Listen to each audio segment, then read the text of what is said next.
But games evolve. You're right, Talkeetna. Games evolve. Things change. And, you know, but you as a paying, I don't know what the hell I'm trying to say here, but you as someone who is paying for the game have a right to complain. That they don't have a right to fix it. You have a right not to buy it. That's how you can complain. Don't buy it. Don't pre-order it. Speaking of which, I need to pre-order it on PC as soon as possible. Sheesh. Otherwise, I'm going to be playing the first few days on console, and I'm not going to be happy. Even though I want to play on console, but god damn it, they don't give me an option to use mouse and keyboard. But I'm not going to go into that again because we've already talked about that. That's where you should come in, Matt Pack, and go, just get over it. Get your ass on one of the two. I don't care which. But I'm looking forward to it, man. I'm looking forward to it. I think Battlefield 2042 is going to be a great freaking game. I can't wait to play it. I've always said this. I think that it's a value proposition. It's a really good value proposition because you've got so many things that you can do inside of this game. You've got the base Battlefield 2042 game. You've got all the others. What's up, Vince Wynn? Would you like some beer fund? Would you like some beer fund? Yeah, here you go. I've been debating with my family on this, and as a fellow Southerner, I thought I'd ask you, sweet potato pie versus pumpkin pie. Have a good stream, man. Oh, Vince, thank you for the super chat and the channel support, my brother. That was a fun day yesterday, was it not? I hung out as long as I could, man. Pumpkin. I'm a pumpkin pie guy. I'm pumpkin. I'm a pumpkin pie. I'm gonna say it. I'm proud of it too. I have. Here's the reason why, is because you can get away with it because my wife makes sweet potato yams. And I love those, but we have like a sweet potato kind of all the time because they're really good for you. So we have it all the time. So when it comes to pie, you don't get pumpkin that often. I like a pumpkin pie. That's just me. I want pumpkin. Maybe that makes me. Did I lose my Southerner card? I probably lost my Southerner card a long time ago. All those answers are wrong. Oh shit! Why pecan pie? Is it pecan or pecan? I always get that confused. Where I'm from, it's pecan. But here in this area, it's pecan. So I don't know. Then again, that's the whole GIF thing. I say GIF, but everybody else... No. I say GIF, everybody else says GIF. That's what it is. I'm so damn confused now because I have to say it 2 or 3 different ways for people. So, pecan? Okay.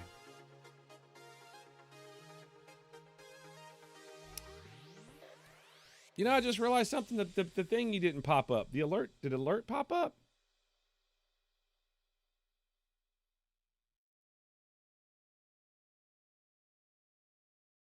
I didn't see the alert. Oh, son of a biscuit. No, that's not it. Where is it?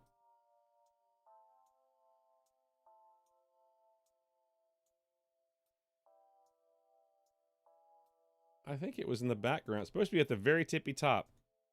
It's supposed to do a little fleur-de-lis thing and come up and make the noise, but it didn't. I didn't see anything, so I don't know. It did something goofy, but damn. Thank you again, brother. I appreciate it. I appreciate it. But yeah, I had a good. That was a fun little romp. I couldn't believe he actually did the 11. These nuts. Oh, these nuts pie. My grandmother had a pecan tree in her backyard. I hated those things, and we had to go out there. Like they didn't get anybody to go out and shake the tree. They had just this big old ass, just ugly, gnarly, can't really climb it worth a damn, worthless tree. If it didn't have low branches, I'm like, I can't climb it. I want to climb the son of a bitch. But it was just, they would every time, a certain time of the year, they'd just start falling out of the tree because they would start to ripen on the vine. They would just fall down from the wind or whatever, and we have to go out there and pick them. Ugh. Let's go pick some pecans off the ground. I'm allergic to these nuts. I mean pecans. Sucks because I can't have the pie or Waffle House pecan. Well, oh wow, so you're allergic to pecan? I've never heard of that. Or pecan, sorry. I've never heard of anybody being allergic to pecans before. That's interesting. That is interesting. I've never. Are you allergic to nuts in general?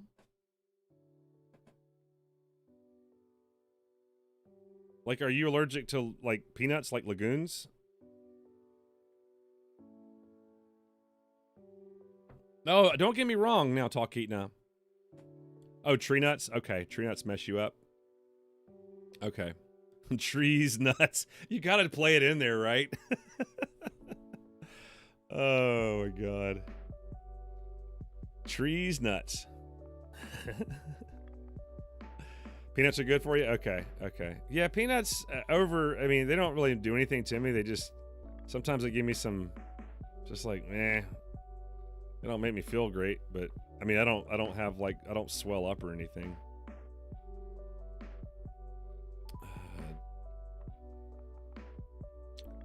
Yeah, I don't know. Yeah, but I have to still say pumpkin pie. I love pumpkin pie. Holy crap. I've actually made it from scratch one time in my life. I kid you not. Cut out, and it was, and I'll say this from the experience, just buy it out of a can. Buy the filling out of a can. Or if you want to go and make your own, just, you can get pumpkin pie, you know, like, you don't have to buy it where it's sweetened and everything. You can just buy that where it's pumpkin pie in a can, or pumpkin in a can is what you can buy. You don't have to buy the pie filling itself. But I bought, I bought some pumpkins. I had to literally, you know, we didn't carve it. We carved out of it. Then we carved it, but we had to like take out all of the, that's a crazy grenade. We had to cut out all the innards and everything. That just took a long time. It's a lot of work for very little effort. I just pick them up from the Publix. Man, my grandmother has a recipe. Oh my God. Like, I've had pecan pie before, but maybe this is nostalgia. Once again, we were talking about how nostalgia plays a huge part in what people want in a video game. But, like, my grandmother could make some pecan pie, but I haven't had it in a long time. She passed away, you know, quite a few years ago, and I don't remember it. I had to call her up. She was really cool. One time I called her up and I said, Mama, I want to make some banana pudding. Like, she made everything from scratch. Like, everything was from the garden. Everything was from scratch. And so she got on the phone with me and just kind of taught me through how to make. We were on the phone for a good, you know, 45 minutes talking about how to make banana pudding. Am I hearing a new video? What? What's up, Dread? What's up, my brother? But I loved her pecan pie. I thought it was fabulous, but she would make all the pies, and the one that I absolutely loved the best was pumpkin. I thought it was just, it was the best. It was the best.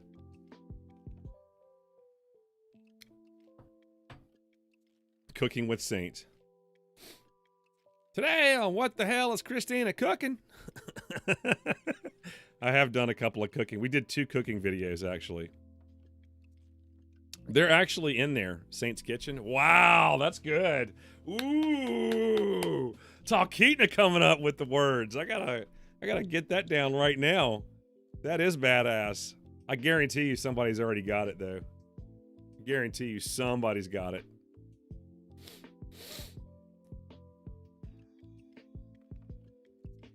We were just gonna do, you know, just what's Christina cooking or something like that. Make some pies? Ah, man, I don't do that anymore. I quit. I gave it up. I gave it up. I gave it up a long time ago, man.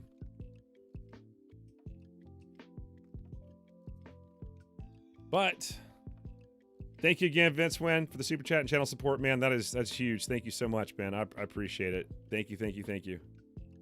You're a scholar and a gentleman.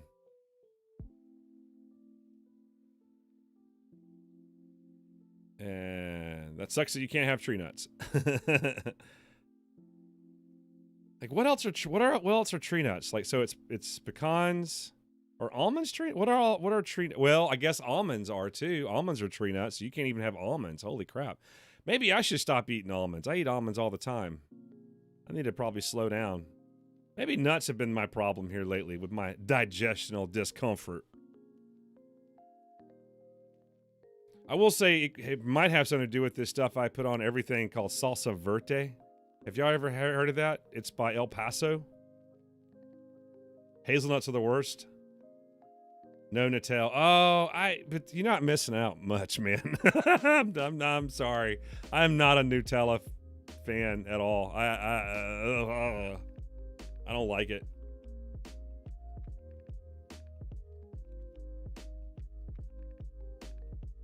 Wow. York candy pudding. So you're going to make a graham cracker York pie. It's going to be lit. Yeah, it sounds like it. Too many can grind you up. Oh, yeah. Yeah, man. Salsa verde, man, is fantastic. I love that stuff. I put it on eggs. I got to stop. I got to change it up because I keep putting it on too much of everything. I put it on... Like we had chicken from last night, so I cut up some chicken. I did my eggs, so I had some chicken, eggs, and that really quick so that I could just eat really fast.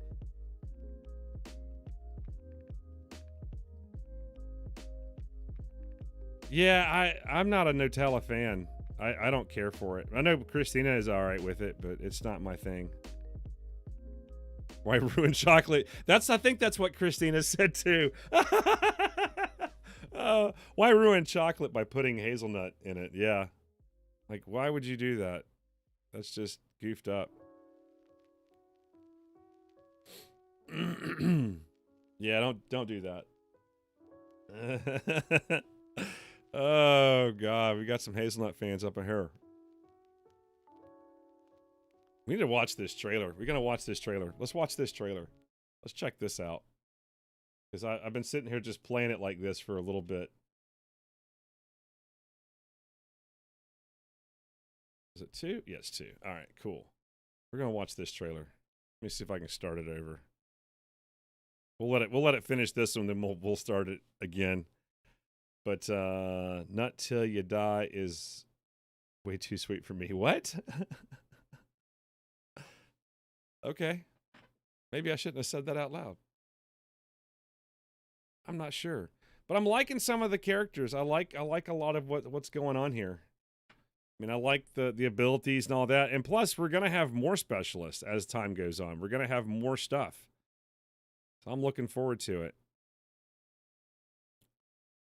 Do you want me to go over all the specialists in detail inside the information there, and then we go watch the trailer, or do you want to watch the trailer and then go through that? Or we do both? What works for you guys? Let's watch the trailer. Screw it. I'm not even gonna wait. Yeah, I gotcha. I gotcha. Again, I'm a dense cookie. I'm a dense cookie. Battlefield's nuts. Battlefield these nuts.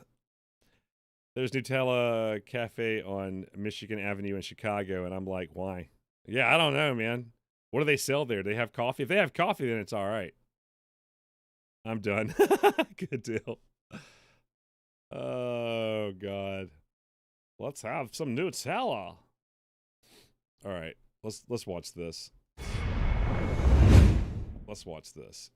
Make sure I don't have it too damn loud. I know how I get sometimes. So we're going to watch this. If you guys haven't seen it, here's the new...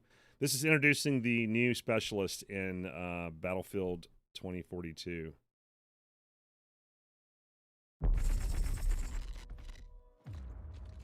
Reporting for duty.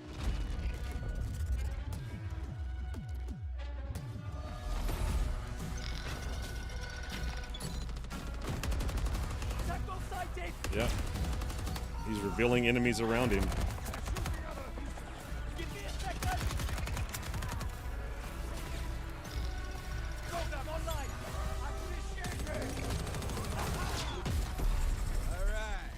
Espinosa. Dozer.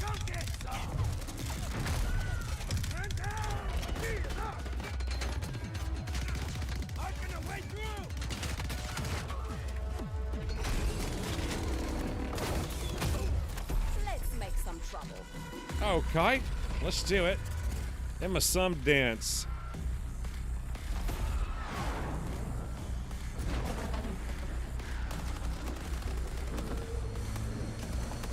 Traverse great distances and surprise the enemy, no doubt, man.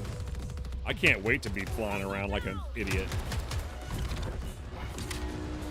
How many people are going to be playing Sundance the day it comes out?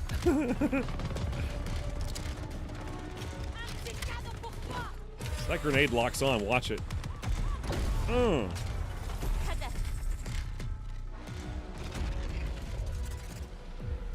Jisoo Pike. South Korea, yeah.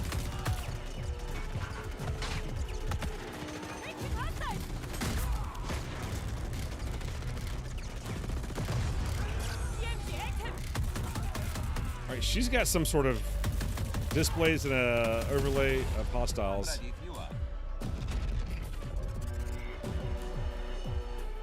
Support, loadout crate.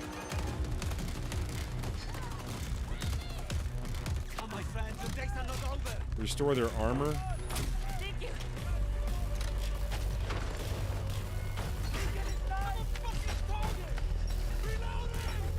That's like some sort of beacon right there, isn't it? Are they shooting the loadout crate? We don't know if he made the shot. Yeah, that definitely looks like something out of Apex or something, man. It just does to me. It just looks like something out of Apex. Sundance is... I'm gonna crash into so many windows. Oh man, I'm gonna be dead. I'm gonna be hitting wall after wall after wall in that wingsuit. Everybody's playing her. Nobody's gonna be playing anything but Sundance. I guarantee it. I'm gonna do a poll question. Let me just do a poll question. Let's do a poll question. Hang on. What's the poll question?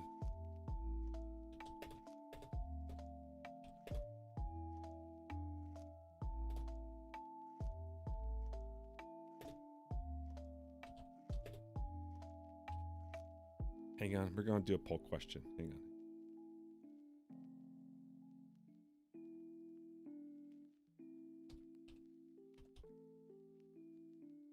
Let's see here.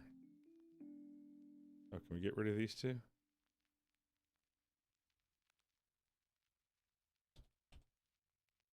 Hang on. We're gonna do a poll. We're gonna do a poll question. Wait, what? Why?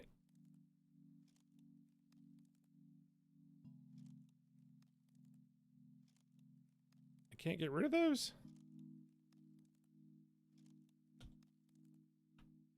There we go. There we go. There we go. Here, y'all tell me what are you playing? What are you playing when it comes out? Here, I'll just go ahead and ask you guys. You tell me. Well, McKay will be going up while Sundance is going down. Wow! Wow! Wow! So which one are you playing? Sundance or Sundance?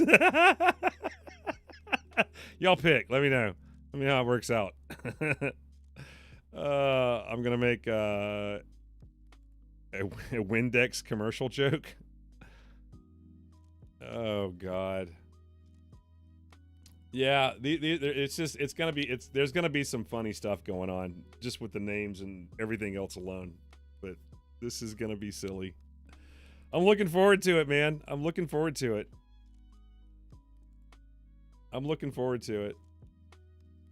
It's gonna be interesting. But let's go take a look at Sundance is okay, but Sundance is Yeah. Yeah. All I hear is Sundance up and down on a pole. What game is this? Oh, I don't know what. I don't know. Yeah, no. No. No. Did I ever have I did have a friend that she did work at a gentleman's club, and her name was Chicken. So I don't know. I don't think that really matters. Let's see here. Let's duplicate. Let's go back. Let's go to specialists.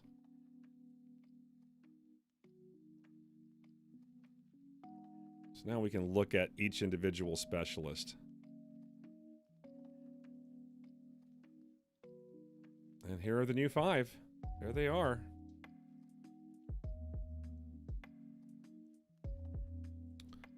So let's go check out Naven Rio?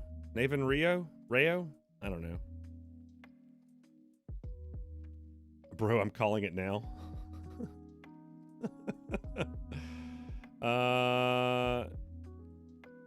She frags enemies by night and an exotic dancer. That's right. Oh man, they're definitely characters. They're definitely characters. They don't necessarily feel Battlefield characters, but they're definitely characters. And I think that's what a lot of players are nervous about. I really do.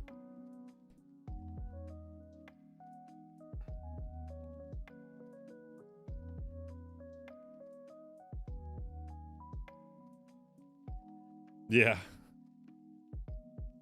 I'm curious what they're going to come up with. Battlefield Friends having episodes.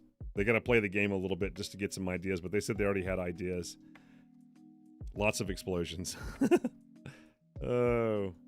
So let's take a look at some of these specialists before I get way off track, which I've already started to do.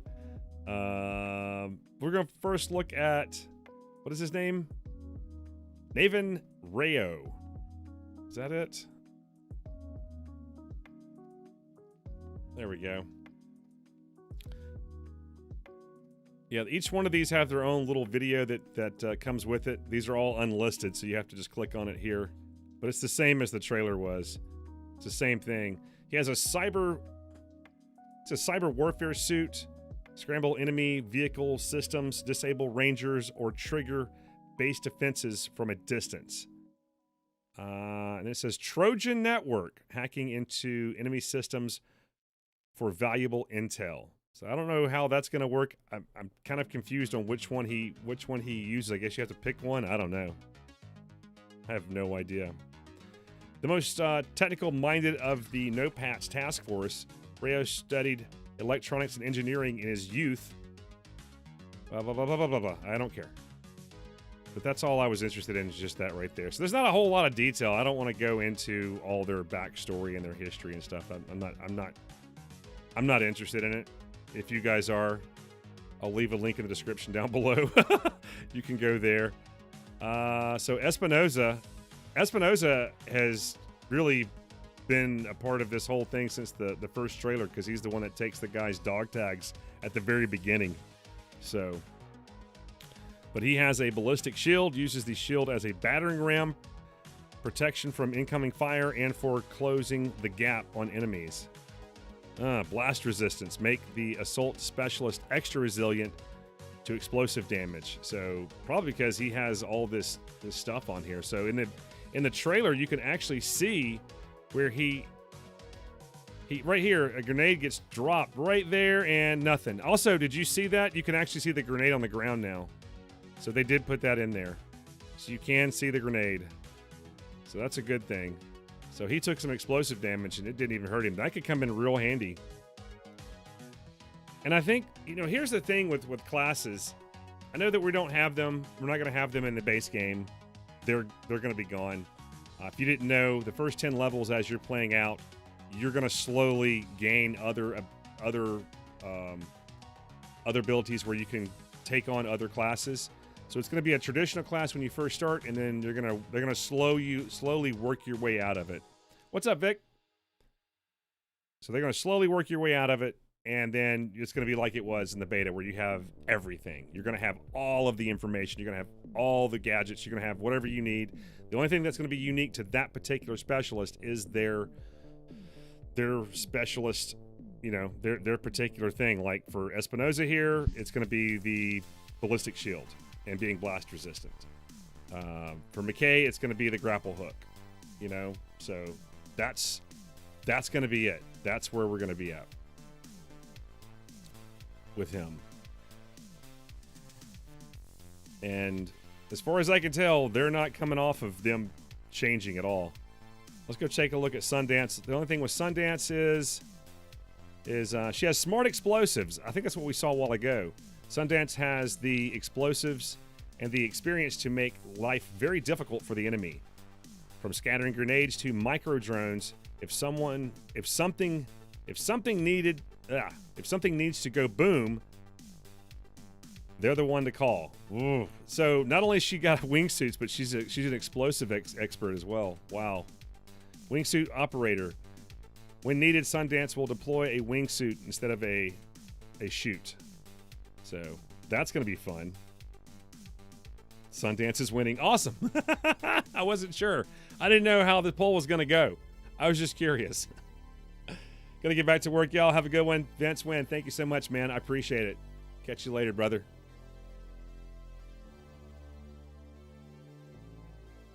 I almost forgot to. I was gonna bring this up and I forgot, but I saw a thing on online this morning before I was getting ready, and it was about McDonald's and the franchise. And the guy said the most unordered beverage or unordered thing they have is hot tea. It's like, but the most ordered thing they have is sweet tea. I'm like, where are you located at? Because if you're in the South, I get it. Let's look at Angel here. Loadout crate. So his big thing is going to be the loadout crate. He's going to have a supply, be able to, if you want to change your loadout on the battlefield, you can do that. As a supply expert, he keeps the squad provided with armor and ammo. I'm curious about the armor. Does that mean that if I didn't pick armor, will I be able to get armor off of him? I don't know. It keeps them provided with armor and ammo and can also call in a beacon that allows for the swapping of loadouts. Okay, so that's what it was. So he throws down a beacon and then they airdrop the loadout crate. Got it. He's also a trauma specialist. Angel can revive with any ally with their bonuses, armor, health, fuel. Okay, so he can pick up anybody. Is that right? So he's a trauma specialist. So, okay, cool. That's cool. And then, what else do we have? Last but not least, we've got Pike. Again, I'm just saying Pike because I don't know how to pronounce her name. But Jisoo Pike, P-A-I-K. I don't know if it's Pike, or something else. Pike? What am I, damn parrot? EMGX scanner. Make enemies visible through walls. When taking damage, Pike can, she has a threat perception. When taking damage, Pike can triangulate on the shooter and return fire. Whoa, I need that. Maybe I'll be playing her. I never know where I'm getting shot from. That might be something that comes in handy. So that is your new specialist. That is all of your new specialists. I can't wait to get my hands on it. We'll be in the early stages. What is it? When is early? What is it? November 12th? I know it's like 10 days. Or it's a week prior. Yep. So November 12th, that's when we'll be playing. As a matter of fact, we'll be streaming that day when we get going.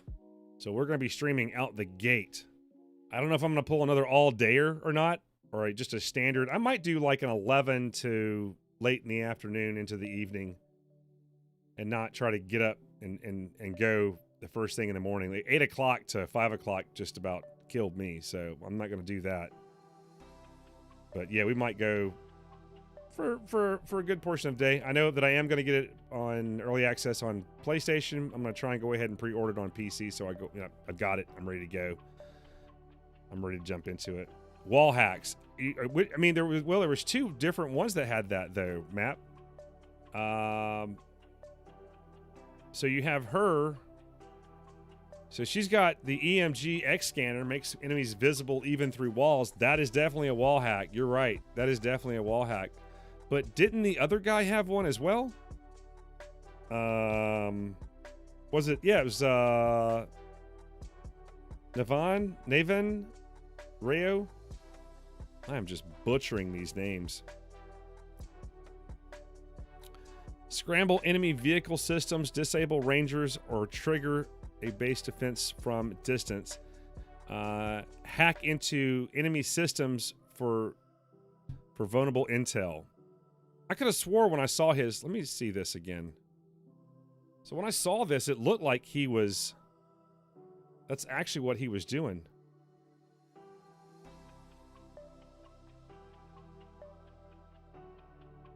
Yeah, so it does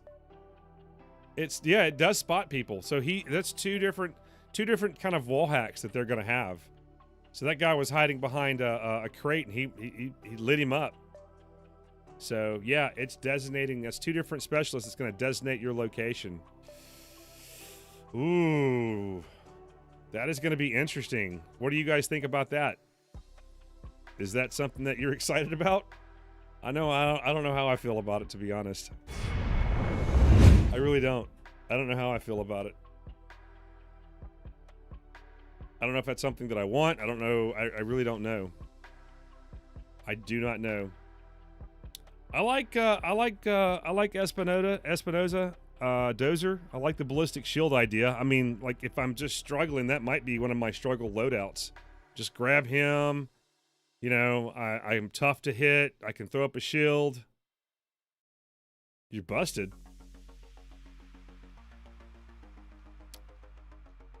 I don't think we're getting any. I don't think that's coming. That's not coming to the game, man.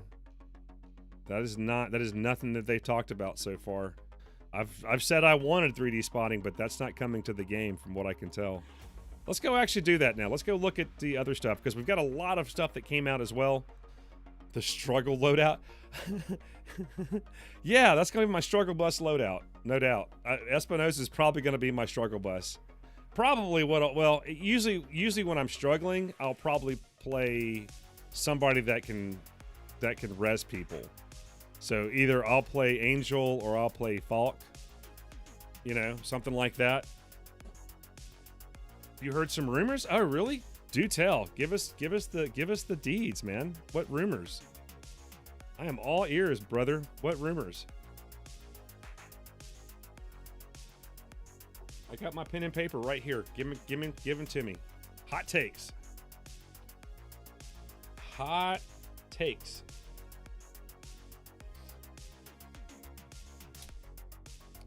But I'd love to see if they could do it. I'd love for it to be for squad only. I'm curious to see if that your squad's going to be able to see this, or is it just going to be that particular player is going to see it?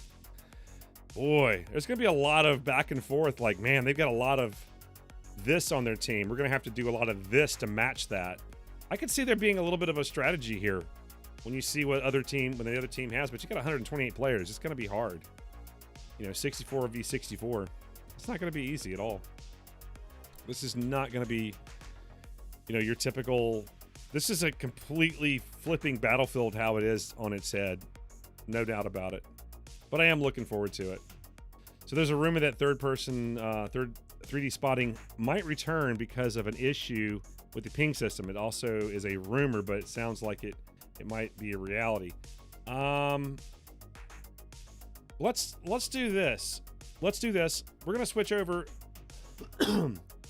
Let's do this. Let's switch over and talk about what they brought us in the briefing today. So there's two things they came out with today.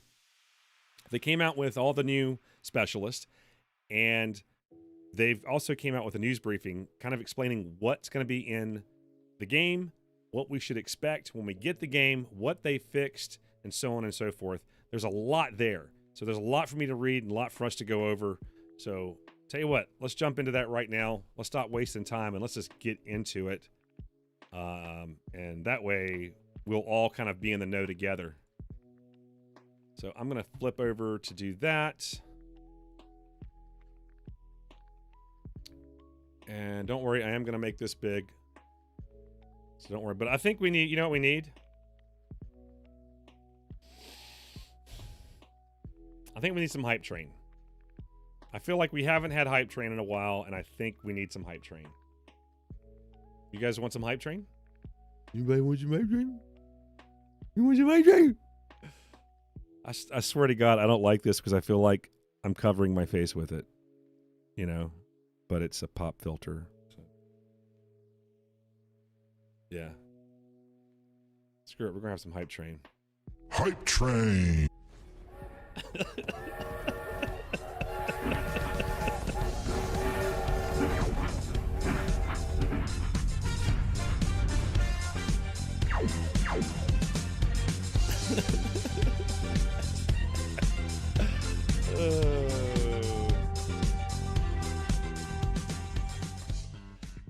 Looks like Rayo's hack includes disabling enemy HUDs or at least making himself invisible on theirs. Ooh, that's a good catch. That's a really good catch. Right out the gate, Map Hacker. Looks like Rayo's hacks includes disabling enemy HUDs or at least making himself invisible on their HUDs. Yeah. That's going to be interesting. Did you call him a nerd or am I a nerd? I don't know which. So we're going to look at the Battlefield briefing that came out today as well, along with the video for all the new specialists. That's what we're going to go through. I don't want to go and read every single thing on here, but we're just going to pick out some of the things that we spot and that me in the chat we're going to look at. I don't know, how good is that, guys? Is that pretty good? Let's make that big. And then let's make this a little bigger. I think, okay. I just don't want it to overlap my thing there. Is that okay? Is that too big? Let me see here. Can I make this move?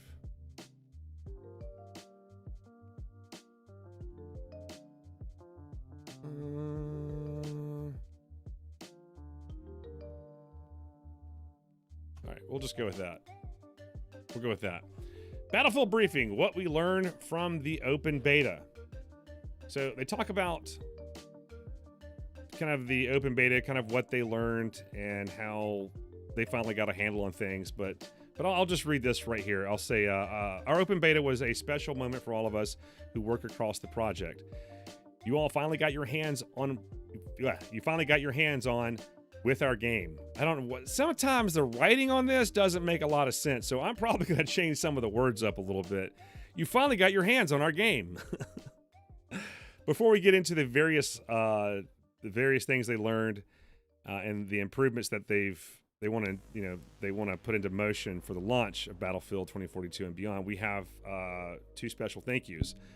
They all want to thank us for playing the beta. We know how much you all look forward to a new Battlefield game, but we saw more of you on that first day than we could possibly have imagined. Watching you each discover the tools in our sandbox and the different ways in which you can use them to play the objective was truly very special for us. Wow, that's nice. Thank you all for taking the time to talk with us and share your feedback. We don't take it for granted, and that's cool. You know, however, again, I don't think they're going to change specialists, especially not at launch. That's not going to happen. So first things first, let's talk about specialists. And I got excited. My ears perked up. I went, ooh, let's talk about specialist. Use or use? Is that from what movie is that? Or is he talking about the use? The youths? The youths.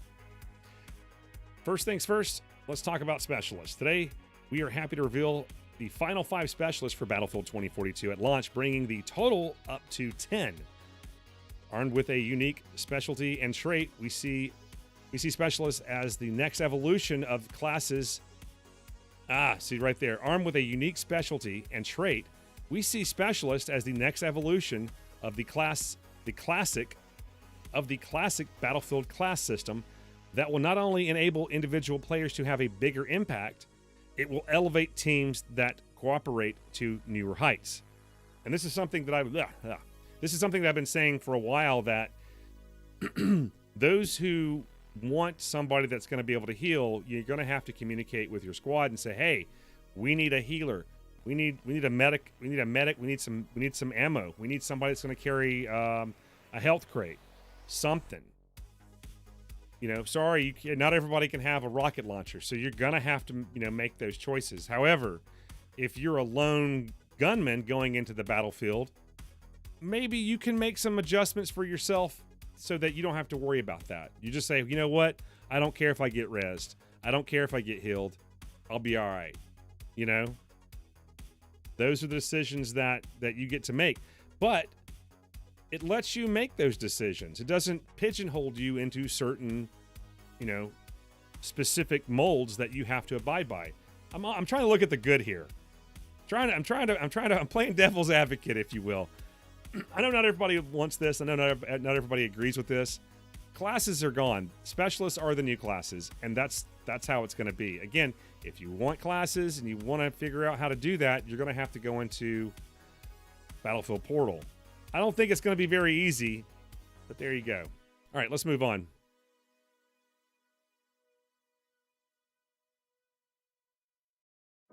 I think my wife is on an interview. I'm sitting here just talking like crazy. I don't think she can hear me, though. That's okay. During the open beta, we heard some feedback that specialists were limiting teamwork, and we wanted to address this concern head on. There were multiple factors in play during the open beta that we feel contributed to the perception of how the specialist roles contributes to squad play in Battlefield 2042. First, we recognize that the numerous improvements of the user interface, identifying friend or foe, the ping system, and in-game team communications that were missing out during the open beta. And they're going to explain more of that in detail down below. All of this was vital for team play. You didn't get to experience all of those, and so today we want to help. We want to take you through the many different changes that you'll experience in the full game. Second, you weren't able to go hands-on with all 10 specialists and see them in action across the battlefield. Now that all our cards are on the table, let us know what you think. So they're basically saying one of the things is that hopefully they're going to be addressing the ping system, they're going to be addressing identifying friend or foe, and they're going to be addressing the other thing is that everyone looked the same. We had nothing but clones on the battlefield. Well, now we have more specialists, so you shouldn't see. That's true. There is a point there, but I guarantee you we're going to have some doppelganger issues, but, I don't know. I mean, is it going to be Sundance or Sundance? Y'all tell me.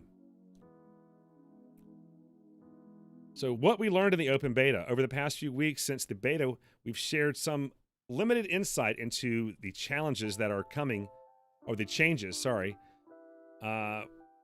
We've shared some insight into some of the changes that are coming in for the launch relative to the experience that you had playing Conquest on Orbital. So they're going to increase the number of tanks from 4 to 8. We've already seen that. I saw that on Reddit not too long ago. Some of these things we've already know about. Some of these things we don't know about. Made changes to movement, adding a strafe into the slide. So that way it's going to be more difficult to hit people. Adding the ability to vault on moving objects and toning down the jump spam. So the jump spam, what they're talking about there is sliding and jumping, sliding and jumping, sliding and jumping. Trying to keep that going. What's up, Spike? So they're going to keep that to a bare minimum. They're going to take down that spamming of jumping and sliding. They saw that as a problem, but they're adding the strafing into the sliding. So again, it'll play more like Battlefield 5 did. I don't know if they've toned down the sliding itself. A nearby grenade indicator has been added. We saw that in the trailer. So yes, now you'll be able to see where the grenade's at. Entry and exit animation are now shorter, with some being removed entirely. So they're slowly getting away from that. So the animation that puts you in peril, like it does in Battlefield 5, they're getting rid of that. Elevators have been fixed so that you see less funky behaviors with doors. Oh, I kind of like the funky doors that you didn't know whether they were open or closed or what the hell was going on. I love that.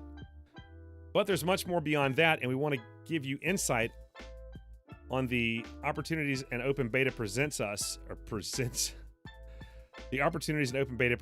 with when we invite the world to come play and look at our game. Okay.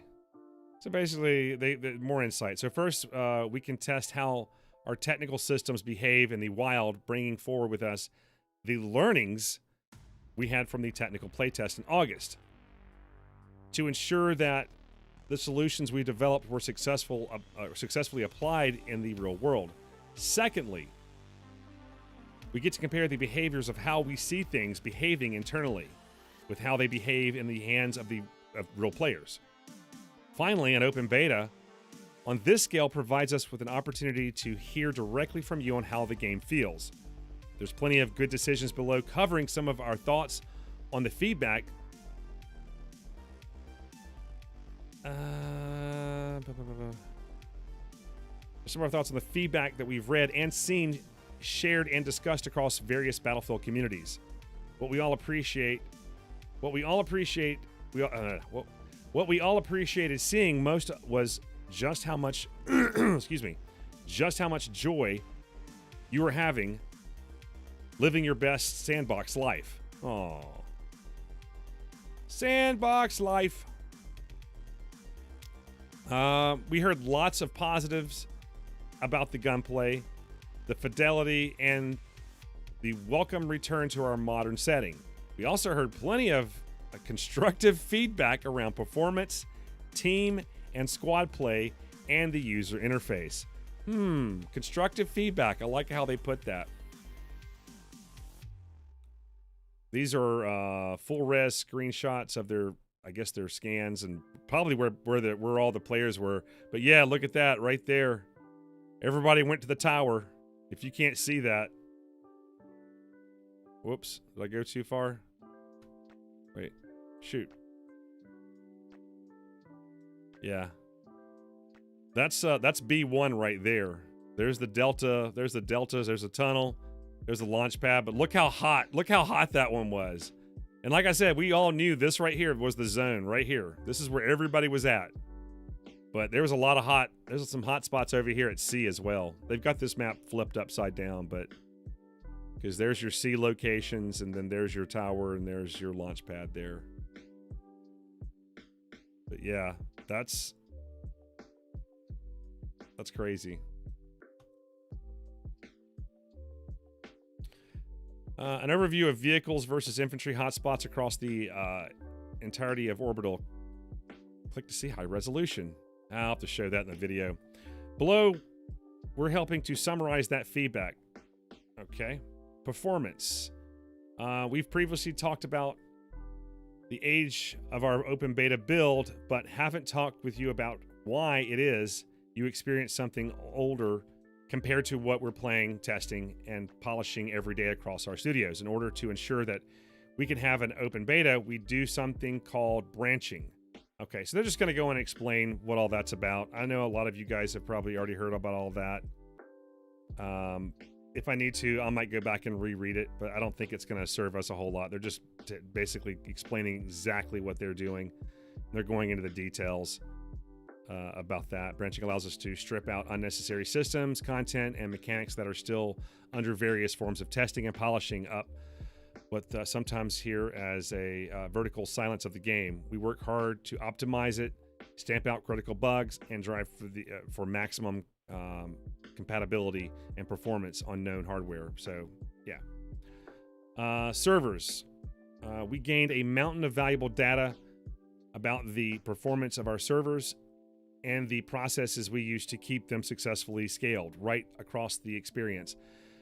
Through the open beta, we sustained multiple ping sites? We sustained multiple ping sites in central locations all over the world and took some important learnings from that. Lots of learnings going on. I'm learning a lot today. Bot-heavy servers were too prevalent. Bot-heavy servers were too prevalent across those first few hours for many players. Yeah. Too many of you were being dropped into games that weren't being successfully backfilled and left you fighting against bots. Our bots are designed as a good way for new players to learn how to play the battlefield, how to play the battlefield, and to provide new and to provide new options for veterans. Vertical silence. For veterans of the franchise to take new players under their wing and show them how to PTFO. Yeah. Let's see here.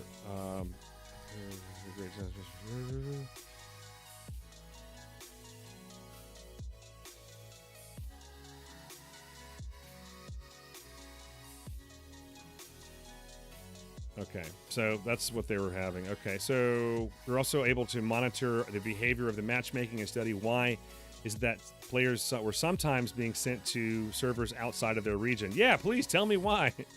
That happened a lot. With a full appreciation that some players didn't have the optimal experience, we want to thank them for participating as it allowed our teams to... Okay, so yeah, all right, cool. What else do we have here? User interface UI. Stepping aside from our review of how the technology of our game performed, let's get into the experience side of the open beta and start talking about the systems that you were interacting with. Yes, now this is where we need to talk about. Our user interface in the open beta wasn't fully representative of the final experience. It was missing some essential components, some of which were disabled, removed, deliberating, and now resolved, bugs, and some of which we chose to continue to focus work on for launch from when we branched in August. So again, that build was from August. The big map, as we referred to it initially, was disabled. Some of you spotted it in the key bindings. And many of you simply expected it to based on the present behaviors, blah, blah, blah, blah, blah, blah. So we got our map back. Is that what they're saying? You'll be able to pull up anytime during the gameplay. Okay, so we get our map back. Cool. By pressing M on PC, it provides an... Yep. So, okay, cool. You'll be able to see the map. Yay! A lot of stuff that we already know. We'll keep you updated on when to expect this game. When to expect this in the game. Wait, what? Blah, blah, blah, blah, blah, blah. Console, it provides intermittent and the live breakdown of how the flags are flying inside of each other's sector. We'll keep you up to date on when to expect this in game. There's a chance it makes it into the start of an earlier access start for 2042, and there's an equal chance that we hold it back to make sure its inclusion isn't disruptive to the performance of the game. So we may or may not get a map. Okay. Or the big map. But what uses in a big map if you're without the ability to then help? Wow, what just happened? What the hell just happened there? There we go. Everything just kind of dipped down.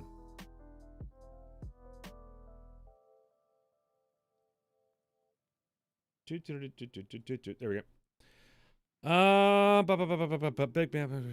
Communicate with your squad on how you intend to react to the battle. Comoros was also absent. Yep, so they're going to have that in there, but it is very much present in our build today. This is a staple of the game communication in Battlefield games.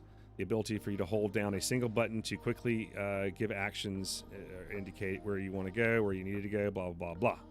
So they actually have a little video of that showing how the Comoros works now. And it's pretty much the same. It's just a little different. It's just, squared up. So, yeah. You can pick your objectives, where to go to, all that needed. Follow me, good work.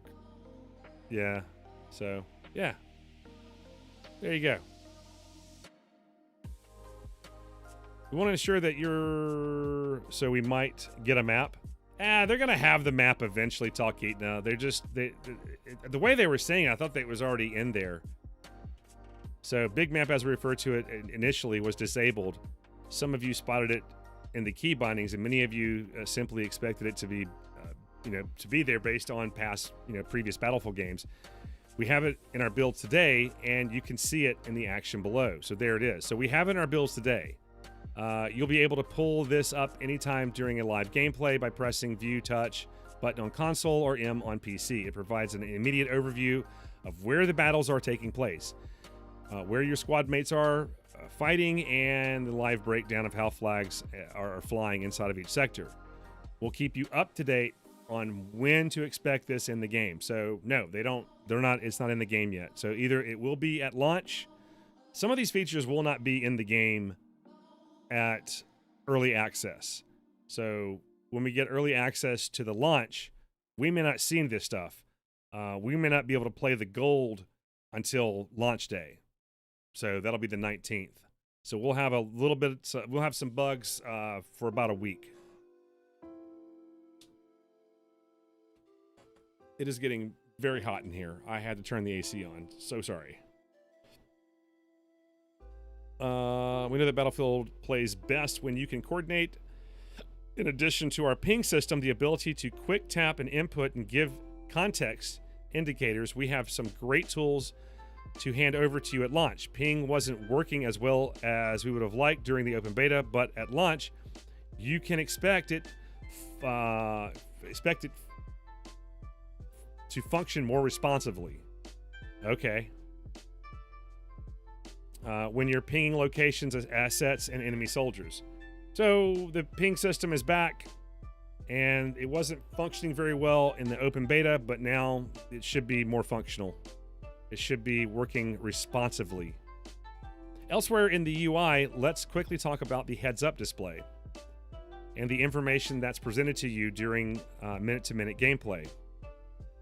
We've moved, let's see here. What do they do? We've moved the score events visible on the right side of the screen.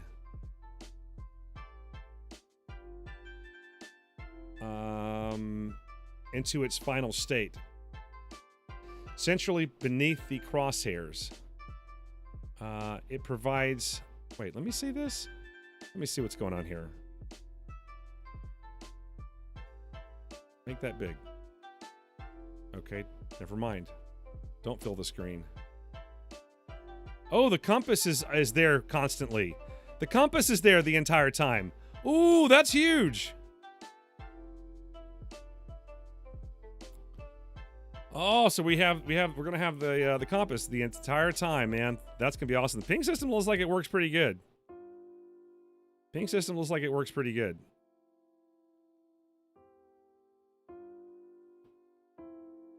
So what were they saying here? They said we've moved the score events. So the events, all this over here on the side. This was up here on the right, was it not? So we moved the score events visible on the right side of the screen into the final state, central beneath the crosshairs. What? Oh, that's the scoring. That's when you take out somebody. So it's right here now. Okay. It provides you with more tactical kill confirm dialogue that affirms who you've killed, healed, and helped across the experience. And it's helping to show you the rewards you're getting and for doing so. Okay, I got it. But I just saw the compass, so I'm excited about that. Speaking of which, a note for our regular support players, there were multiple scoring events related to the transport assist, spawn support, resupply, and heal support that were absent on both the open beta build, or absent in the open beta build. They're in our full game, and we'll always reward strong team play in Battlefield. What is map? I don't know. The always on compass is at the bottom. Did I miss something? But yeah, maybe that's something that you can click. You can probably toggle on and off. Like if you don't want the compass there, you can probably change it. And I know it's probably everybody else says compass, but I say compass because that's how I pronounce it. I don't know why. Tomato, tomato. But they don't even. Maybe they'll talk about that here in a second. We've also performed significant performance passes over our colorblind settings. Cool, so they've adjusted that. Special note to close out this section on UI, let's talk about critical alert messaging, which appears at key moments at the top of the screen. We hear you. It's too big. We've reduced the size, lowered the frequency of the alerts, and we'll continue to take feedback. So, hey, there you go. They took feedback. That was a huge thing. I mean, that did kind of bother me a little bit. Paragraph right below the comma rows. Okay. I wanted to see if that alerts comes back up. Oh, look at that. Look at that. It's actually just a little gray bar there. So maybe it's not so intrusive, but I don't know if I'd like to have an option to turn it off. Like, if I don't want to see that, let me turn that off. That would be nice to say. Hey, I don't care whether the enemy has gained stuff. I don't want to know anything about that. So turn it off. Tomato, tomato. Just different ways to say it. Yep.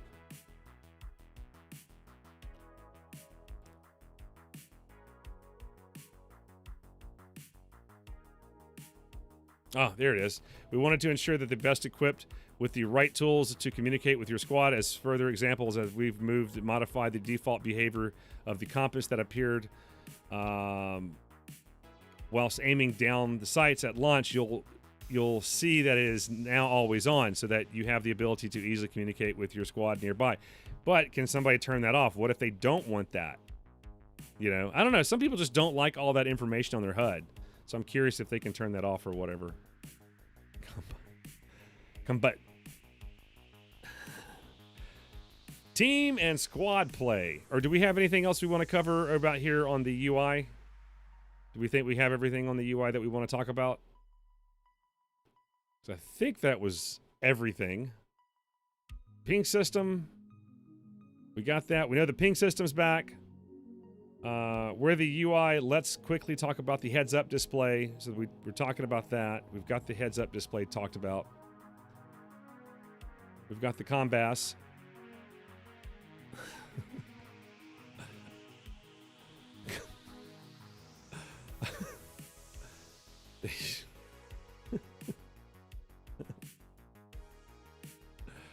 Oh, I didn't hear it go off. Did I miss it? I don't know if it went off or not. I didn't hear it. That sucks. Something must have happened where I can't hear any of my alerts. That's probably what happened. I never heard the alert go off. I don't even know if it went off or not. All right. So team and squad play. There are improvements that tie into both team and squad play discussed in the previous sections. Both comma rows, the ping system, and the big map all play significant roles in changing up the experience you had with the open beta and will have in the full game. Yeah, I thought about that too, Matt. Like, with the way, if you're so dependent on a UI, how the hell are you going to play the game in hardcore mode? And I don't know. I don't know what they're going to do. There's got to be something that you can do. I guess if you want that hardcore experience, you just go and you use the Battlefield 3 soldier class system and go play the maps in Battlefield 2042. I don't know, man. I don't know what you got to do. I really don't know. And you can play hardcore there, I suppose. I think that's what they're going to tell us. They're not going to go. They're going to make this game as is. Here it is. And you want to make changes, you're going to go to Portal. You know? Okay. So team and squad play.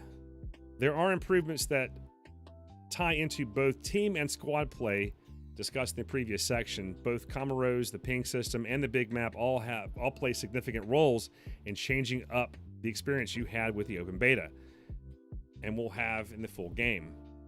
There are other systems that were either in the open beta but only partially represented. Have it your way. Ba-da-ba-ba-ba. Battlefield Portal. Oh, yeah.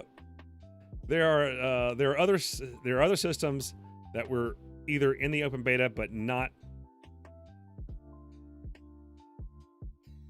were only partially represented, or in the final stages of development in the full game, and so not part of what you got your hands on with.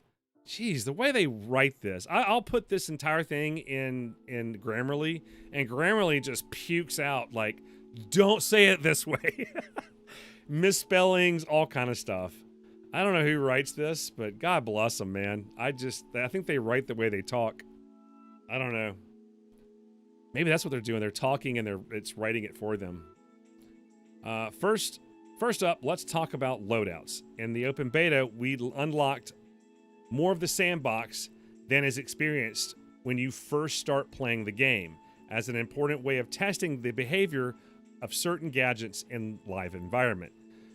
For the first 4 to 6 hours in the full game, expect to be working with a reduced array of gadgets for your open gadget slot. With your journey, though, the ranks slowly introducing new ones to your loadout. So as you play, you're going to have those slots open up. Basically, again, this is what they say here. This is the key phrase or the key sentence. That traditional experience of a Battlefield game where classes fulfill traditional roles is an experience that you will graduate out of through the first 10 levels. So your specialist will have the option, and think about this too. Each specialist is going to have to get to level 10 before they can play everything. So your specialist will have the option to choose from a medic crate or an ammo crate, the recoilless M5 launcher, and our repair tool as starting gadgets. That's wow. And enable the experience of playing in ways that allow players to feel the benefit of playing in more supportive roles. Okay. An AI wrote this article. I'm reading it like a bot, I swear. I'm a thick cookie. As you progress beyond those levels, you'll gain access to more specialized hardware and specialists that help you to solve scenarios you encounter. And we expect you to regularly interact. We expect you to be regularly interacting with your loadouts on the deploy screen to react to the ever-changing nature of conquest and breakthrough gameplay. That's what I'm looking forward to. I'm looking for that breakthrough, man. I'm curious how that's going to play. Loadouts are fully customizable in the open beta. We set you up with 4 loadouts that mirror that traditional class structure of assault, medic, support, and recon. They'll be there at launch too for all players as default, but there's actually a much bigger suite of tools available to you to help speed up the act of switching to different setups and let you get right back into the action. From the collection screen on the menu, you'll be able to define what your loadout is and provide your loadout with custom names that can allow you to quickly switch between best setup. Does that sound familiar? Where have I heard? Wow, that's a really creative thing, man. If you only play Battlefield, that probably sounds cool. Like, man, I can name my loadout. Well, guess what? They've been doing that for I don't know how long in Call of Duty. Just saying. But hey, at least we can res each other in this game. You can't res each other in Call of Duty, so we still got something. Well, I mean, I'm talking about in the regular multiplayer. I ain't talking about in Warzone. Sounds like Minecraft.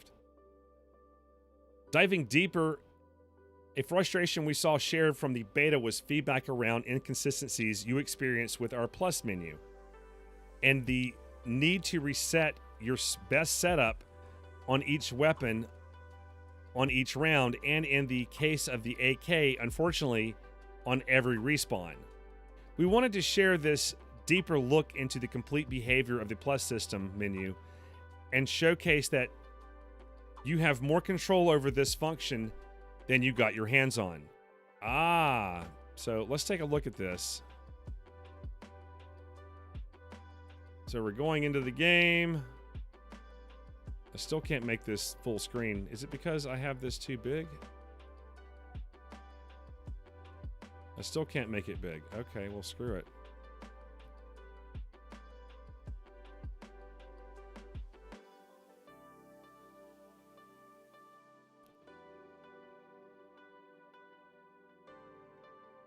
Did I see that right? Was he actually going in there making changes to the weapon?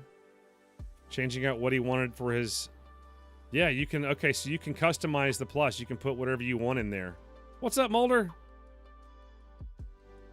So that's cool. So your plus system, you're going to be able to customize it to whatever you need.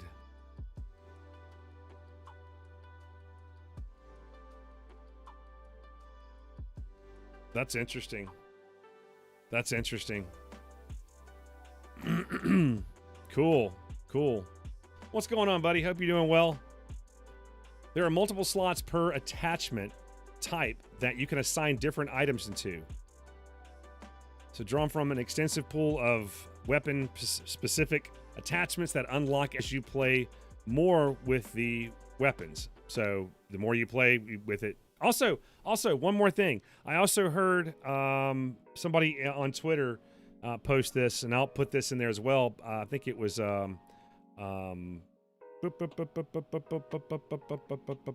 shoot, I forgot his name. Temporal. Sorry, there it is. Temporal. He did notice that it looked like a lot of the experiences with you unlocking things is more about just getting kills with the said weapon. He didn't see anything like get X amount of hip fire kills, get X amount of kills with you being on the objective, none of that silly stuff.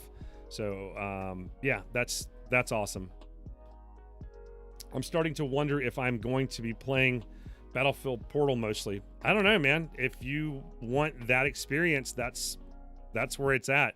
And I wanted to actually, I almost thought about trying to set up and interview some people that are more interested in that, but it's like this, Mulder. I was thinking about this, and I kind of agree. Started thinking about it, like, you know, the way Battlefield has been traditionally, the class system is sort of that DNA that distinguishes it from other games, you know, Battlefield from other games.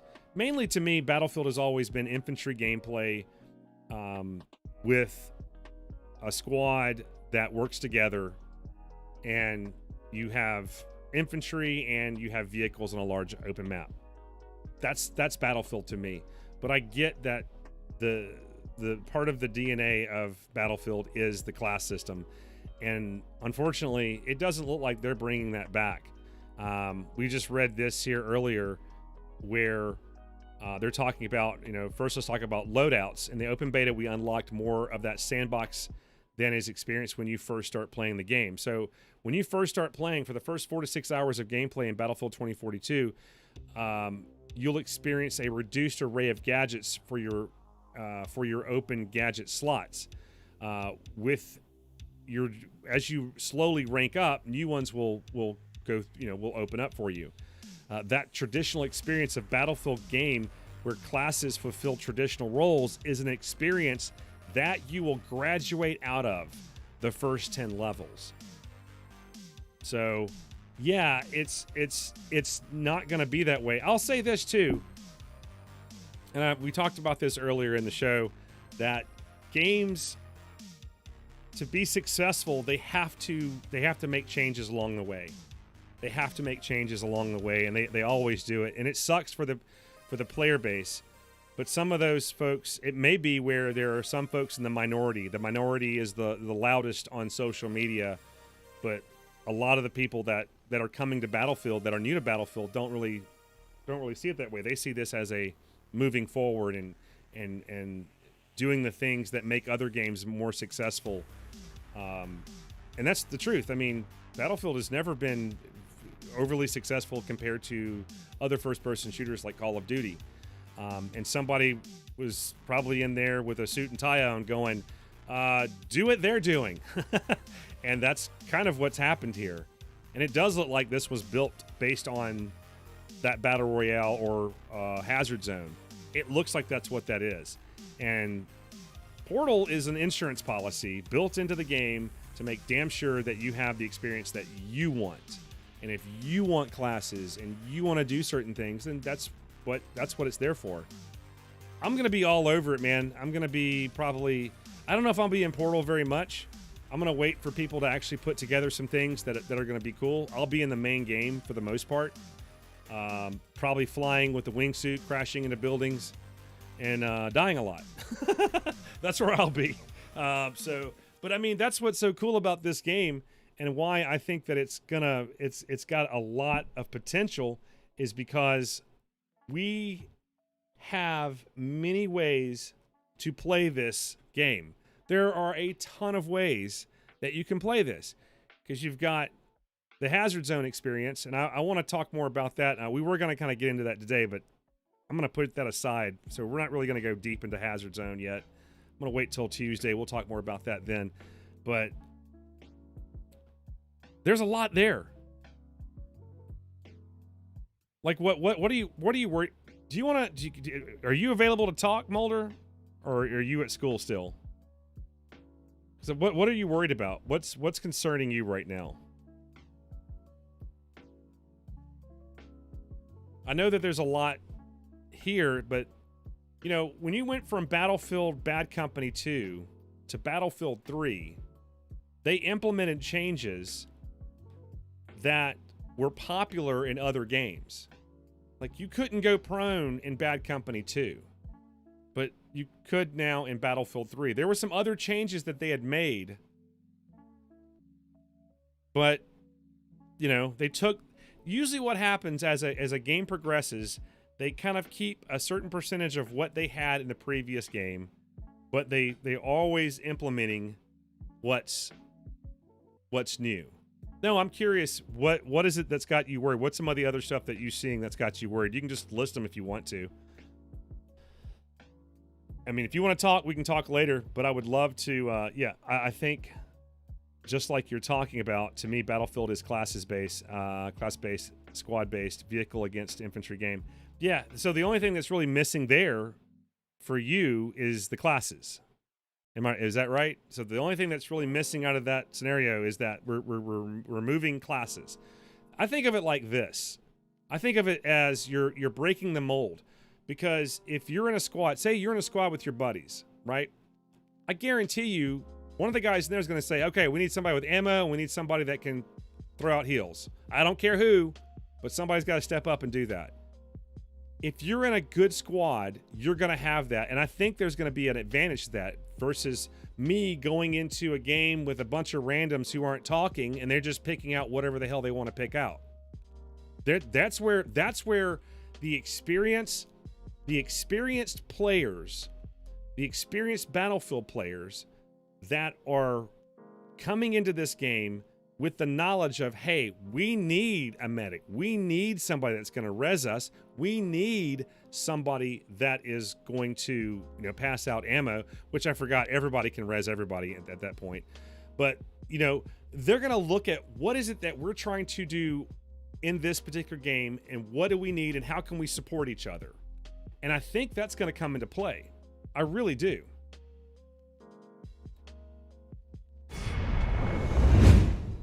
I think that's what's going to come into play. I think that right there is going to be a huge, huge thing for Battlefield. And when you have new players coming in that don't have a squad that they're talking to, it might force them to actually, hey, I got to talk to these guys,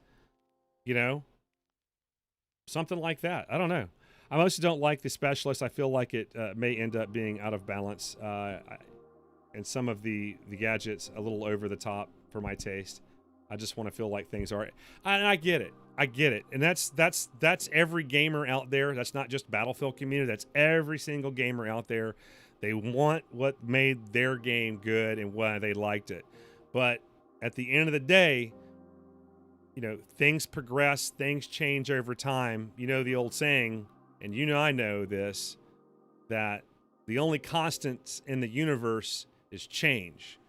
We're constantly moving on. So unfortunately, I don't see them coming back to that class system unless something drastic happens.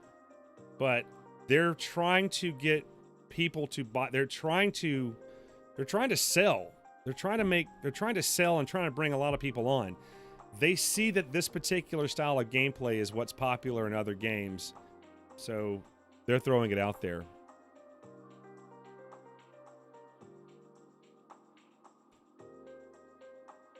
You feel like, okay, so Battlefield Bad Company 2 and Battlefield 4 were your favorite games. you feel like the gunplay and the balance was there overall. I got you, man. I got you.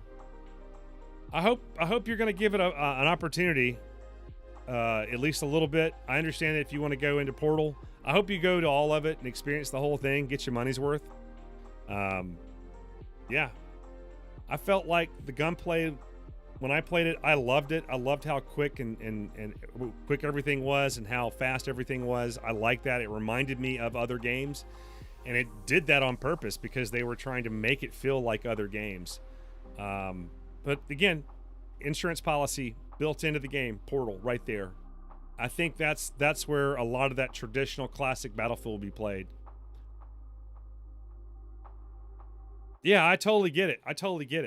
And I know that's a lot of traditional Battlefielders, and I think that's where it's coming from, is that this is the only game that they've ever played. This is the only game that they're gonna play. But unfortunately, that is a minority in the grand scheme of things, and in the gaming world. That's a minority. There a lot of first-person shooter players play lots of other different first-person shooters, and Battlefield, starting with Battlefield 1, a lot of new players came into Battlefield 1 and 5 that have never played Battlefield before. So their experience was completely different. And a lot of them came from different types of games like Destiny, Call of Duty, all these other games. They just wanted something different. And what intrigued them was the ability to have a teamwork aspect. I think the teamwork is going to be the most important thing here, and I think that's what's going to keep Battlefield alive and going. The changes to the class structure is gone. They want to have something else. They want to try this specialist out. We'll see how it goes, you know?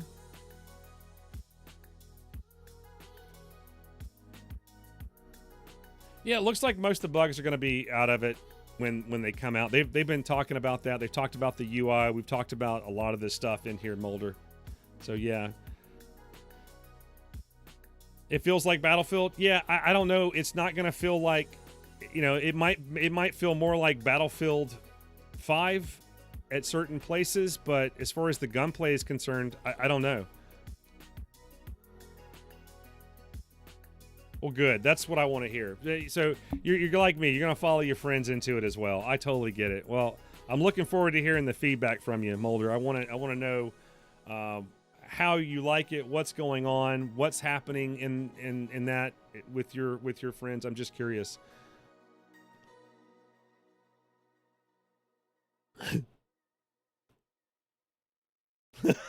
Spike is very adamant that he wants to be a part of the robot dog's life. He wants to play what pisses me off is that I can't play as the robot dog. That's some bullshit. I want to be a robot dog. F you, Dice. Thank you, Spike. Always a pleasure. Battlefield 1 looks amazing. I just didn't play it very much because of real life conditions. I got you. I totally get you. I understand. Real life is important. It is still there. It is still there. If you get an opportunity, I highly recommend to it. Battlefield 1 was different because it still had the same traditional classes and all that, but it was just it wasn't the best of games when it comes to like quick kills and things like that. It was very, how should I say, very immersive. And there was just something that thing is just it's just an offshoot. And I've always said that each Battlefield game, to me, I don't want it to be the same thing. I want something new. I think that's why I'm really excited about this game, because I don't want the same damn thing all the time. If I want to play the same game, I'll go back and play the same game. That's like Star Wars. That's the perfect example for me. I love Star Wars. But by God, man, how many times we got to talk about Skywalker? Everything is tied to goddamn Luke Skywalker and the Emperor or whatever. I'm tired of it. I mean, I want new stories that have nothing to do with the other things. There's a huge galaxy out there to explore in a story, and they don't do it. And that's with Battlefield. I don't want the same game all the time. I want changes. And I think a lot of the changes that they're implementing are very bold. I get it. I completely get it. They are very bold, but damn, it is it's a risk. But again, they have an insurance policy. They have an insurance policy called Portal. Have they talked about the graphics being optimized better because it was freaking hog? It's beautiful, but it's a hog. Yeah, I didn't have any problems with it, and I had a 1070, so I turned mine on low. I don't know.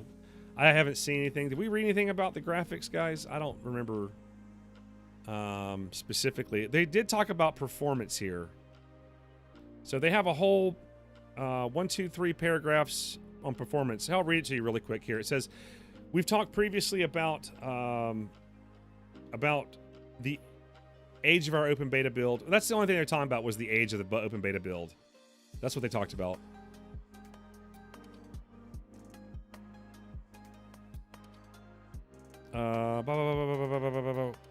So let's see here. In order to ensure that we can have the open betas, we sometimes do what's called a branching off. We identify our most stable build and split it off from the active development branches that we're receiving daily checks in. New content. So additional new content additions and bug fixes. This took place back in August, where we were in the process of compiling what we have today internally as the complete package of Battlefield 2042. Branching allows us to strip away the unnecessary systems, content, and merchandise mechanics that are still under various forms of testing and polishing up. What you sometimes refer to as a vertical slice of the game. We work hard to optimize it, stamp out critical bugs, and strive for maximum compatibility and performance on known hardware. By stripping away other... Well, I don't know, man. This might be worse. I don't know. Jeez, what was that? By stripping out other content and systems, we remove potential conflicts that keep things running in the best possible manner. Vertical slices, sorry. If I said virtual or vertical, I don't know what I said. Vertical slices.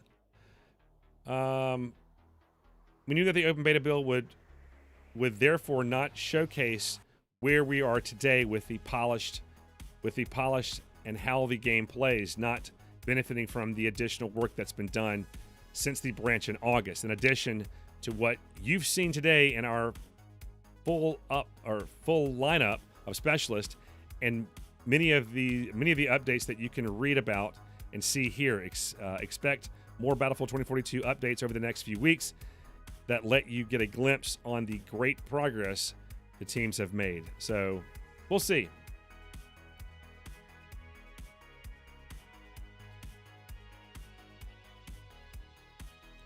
Your language isn't insurance policy is on this. What? Me calling it an insurance policy? Well, I mean, I think that's the way how they were going. I think what happened was this is what I think happened. This is what I think happened. I think that Battlefield 2042 was supposed to be a battle royale. I love that thought that's what it was. And then somebody was like, "Well, nah, let's just go ahead and add a multiplayer game to it as well. We'll add the basic multiplayer to it. You know, make sure because we're not going to have a campaign. We don't have time for that. And we'll do more story campaign related to these guys in the hazard zone. And we'll have some content there, but mainly we'll just do the multiplayer. Then we'll have, we'll have 2 different versions of the multiplayer, but we'll use the maps and we'll change all this stuff up, blah, blah, blah. And I think somebody was like, we need to have something else.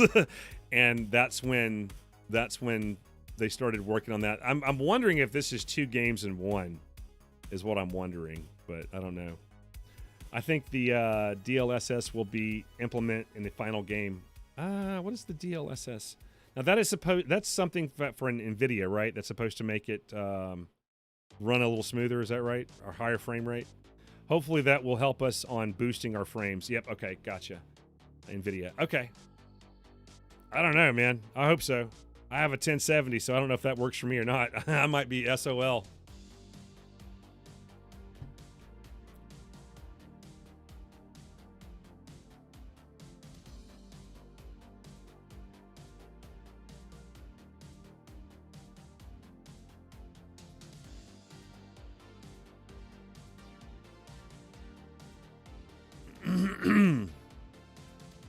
Yeah, I don't know, man. I don't know. I'm looking forward to playing this. I want to go ahead and finish reading some of this stuff, so I'm going to move on from that.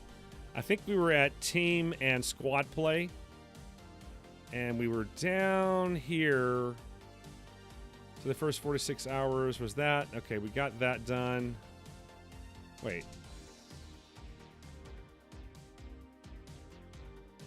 Make sure I'm right where I'm supposed to be.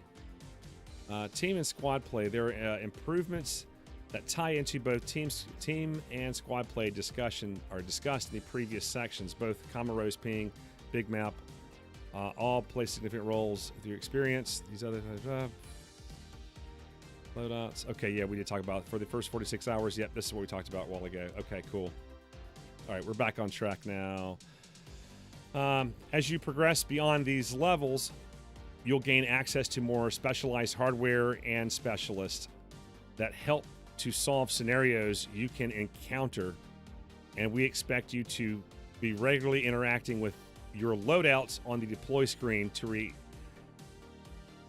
react to ever-changing nature of conquest and breakthrough gameplay. It's on the spot. Awesome. Loadouts are fully customizable in the open beta. We set you up with 4 loadouts that mirror that traditional class. God, I cannot read today. Loadouts are fully today. Anytime. Loadouts are fully customizable. In the open beta, we set you up with 4 loadouts that mirror that traditional class structure of assault, medic, support, and recon. They'll be there at launch too for all players as default, but there's actually a much bigger suite of tools available to you to help speed up the act of switching to different setups and let you get right back into the action.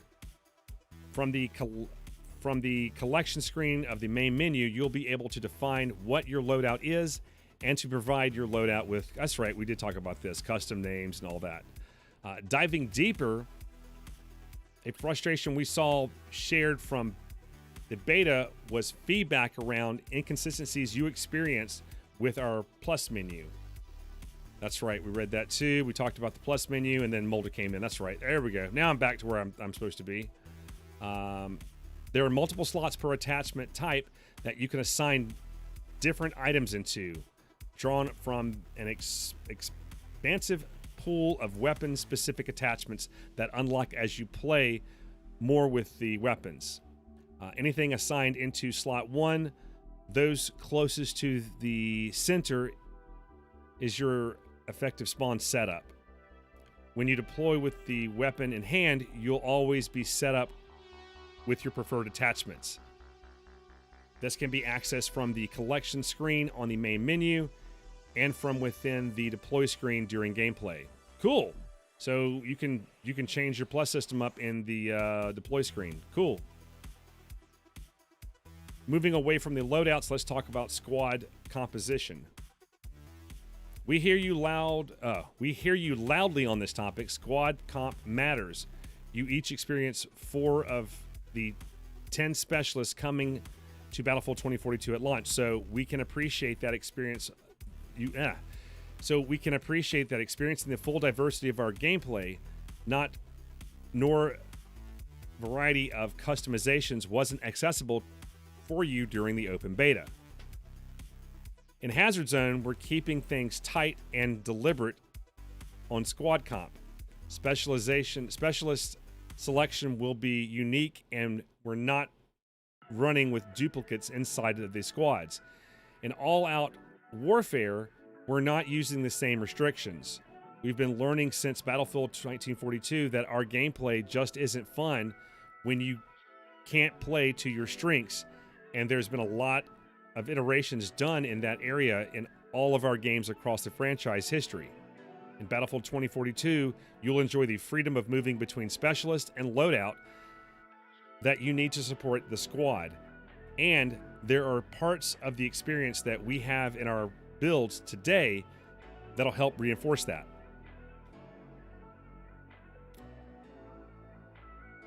First, there's the insertion flow. Your squad mates will show your player card. Okay, so your squad mates will be shown your player cards where you've gotten the chance to personalize and flare it to show off your play style. There's then an additional time in pre-round, which was disabled during the open beta, to chat and make further changes to your squad comp so that you hit the ground running straight out of the gates. So basically they're saying that they're going to give you time in the upcoming game so that you'll be able to communicate with your squad like, hey, I'm going with this, you going with that, what you doing? So on and so forth. So yeah. Better still, we're celebrating our strongest team players at the end of the round in our full end of the round flow. Again, this is one that didn't make the cut in the open beta, but expect that when the round wraps up, we'll be able. Oh God, the way they word things. So basically, whenever they wrap the round up, they'll actually have a lineup of everybody that was a good teammate. So not necessarily about everybody on the same team like they had in Battlefield 5, but kind of like how they have in Battlefront 2 and, you know, all that. But this is what it looks like. So here's your victory screen. It pops up. And then suddenly you'll have the different players that were top. So you had the most kills. He'll get his little thing. Most objectives captured. So there's your top two, and then there's everybody right there. Now that's not a squad. That's individual players throughout the game who did well. So there you go.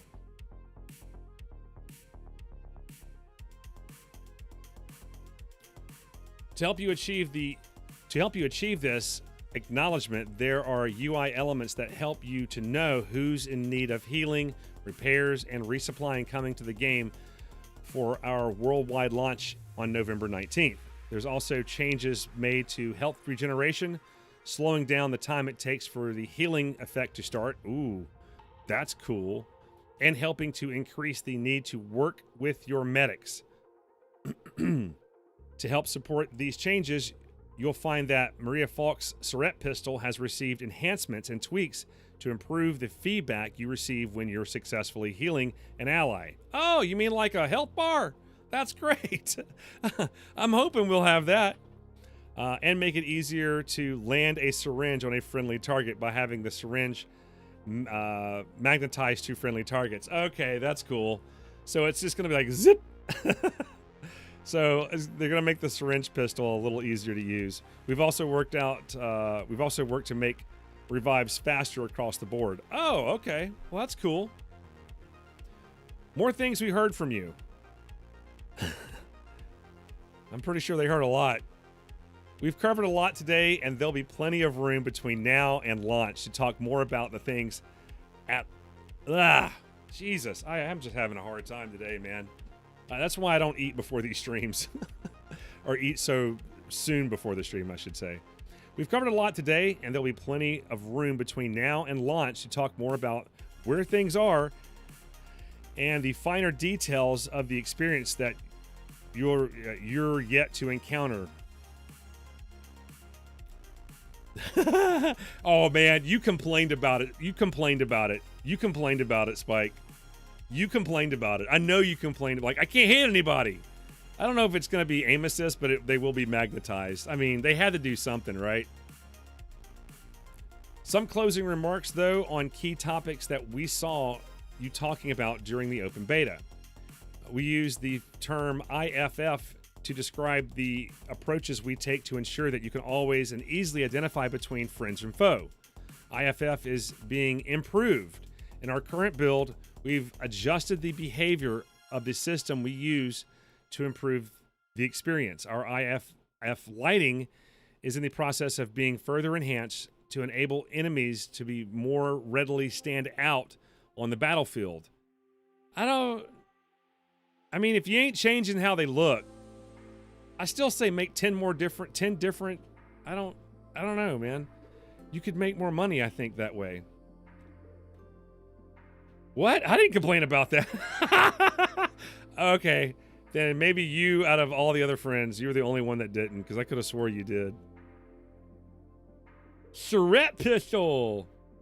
We're also adjusting that tint that applies to enemy soldiers and made changes to the UI so that when you're inside of 10 meters, an icon is now present above the enemy. Like so a red dot pops up within 10 meters. That would otherwise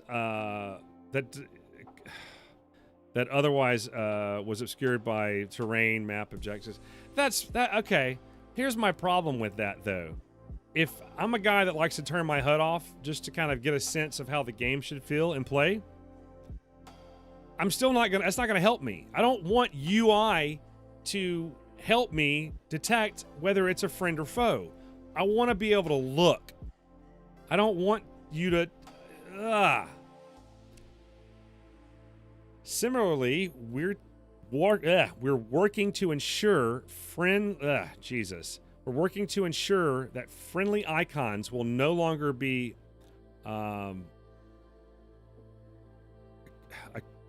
occurred through walls within 40 meters to address our system failing to represent a player as a friendly teammate before they've entered your field of view. I don't know. If there's nobody nearby, I don't need to know that a friendly is 100 and 200, 300 meters away either. So yeah, I guess keeping that shorter would be great. You'll see some of these changes active when the game goes live in our early access window on November 12th, with more changes taking effect after the launch of November 19th, or on November 19th. That's where the gold is right there, is November 19th. That's the polished game. So they've actually got a finished game right now, from what I understand. Controller players, we want you to know that we already have improved mapping in our final option suite that will provide you with better overview of the controls and options that enable total control mapping if ever you think we've got the default presets wrong. Okay. Yeah, that'd be great. Because I shoot with my top bumpers, not that down there.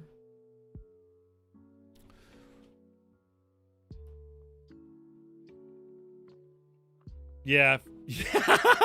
Well, I can't kill you because we're not playing hardcore. But yeah, I mean, that's probably a good idea.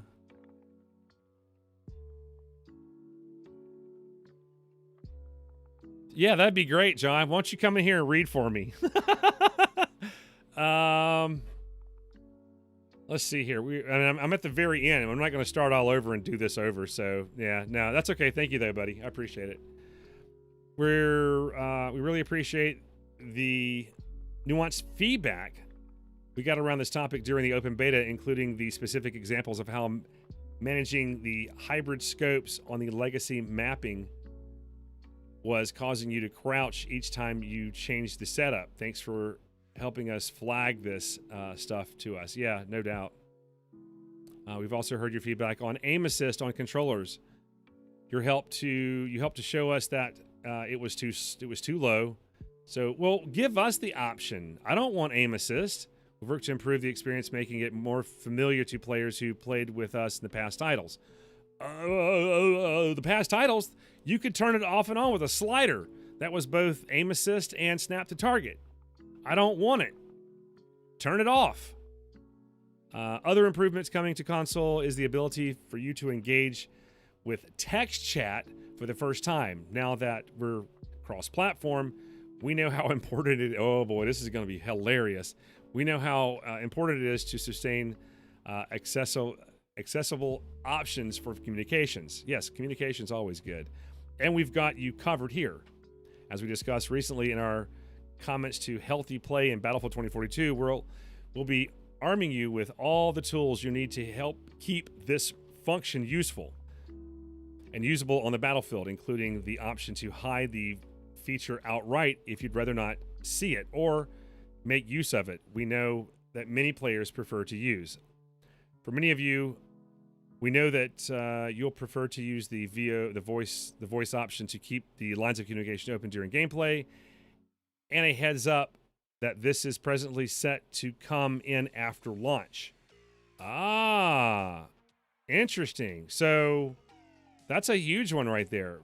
For many of you, we know that you'll prefer to use the VoIP, the voice over whatever it's called, I forgot, internet protocol, to keep the line of communication open during gameplay, and a heads up that this is presently set to come in after launch. So it will not be available. So we still won't even be able to talk to each other in there. Hopefully, though, we'll be able to use...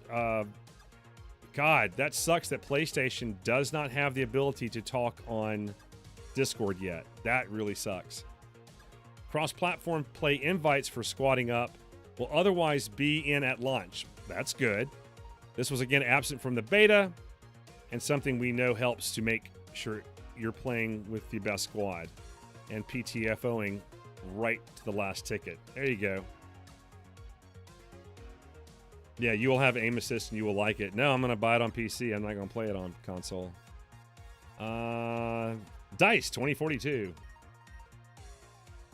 DICE needs more time. I think they're fine. Sounds like they're ready to go, man. To be honest, I don't think they need more time. Yeah, that means we'll be able to play together. Yeah. That does not mean we'll be able to talk. We're not going to be able to... We won't be able to talk in game. So, like, if you want to talk, we're going to have to use some sort of form of communication. However, I do know that Xbox does have the ability to talk on Discord, so that that's probably what's going to happen. That's what's going to happen there. I don't know if I can use any of that in a video. I may have to go back and reread every single damn thing I just read, unfortunately. Because I'm reading it all for the first time. I didn't have time to go through it. And a lot of times I'll sit here and just read a paragraph till it's like flawless before I do it. Well, since I can't read, then that's not going to be good. Because you'll say something and I'm just going to misread it. And then you're going to be like, well, I told you that it was over there. And I'm like, well, I didn't read that. I completely missed that. Sorry.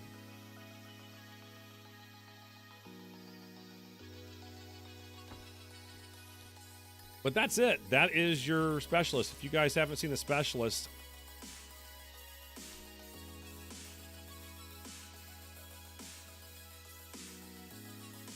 oh, you want to do it? Go for it.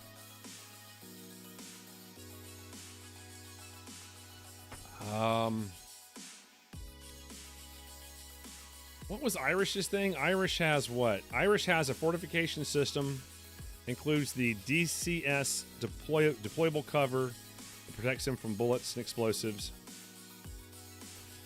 And the APS 36 shoot down Sentinel to take down explosive projectiles. Veteran provides armor with additional bonuses from downed enemies.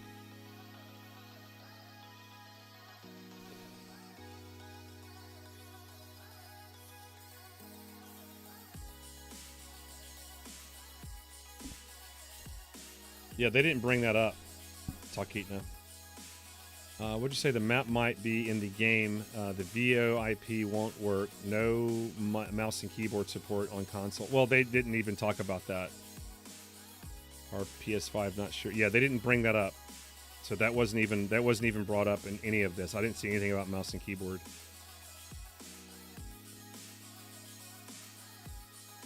They're not gonna. I guarantee, dude. As far as the mouse and keyboard support, they're not gonna put it in there. They have a reason why they're not gonna do it. I don't know what their reasoning is, but I don't think they're gonna do it. The language that I heard, it just sounds like it. Missed the whole show. Start over. No. It's called rewind the video. You can actually rewind the stream if you want to. You can go from the very, very beginning. You can start all over if you want to.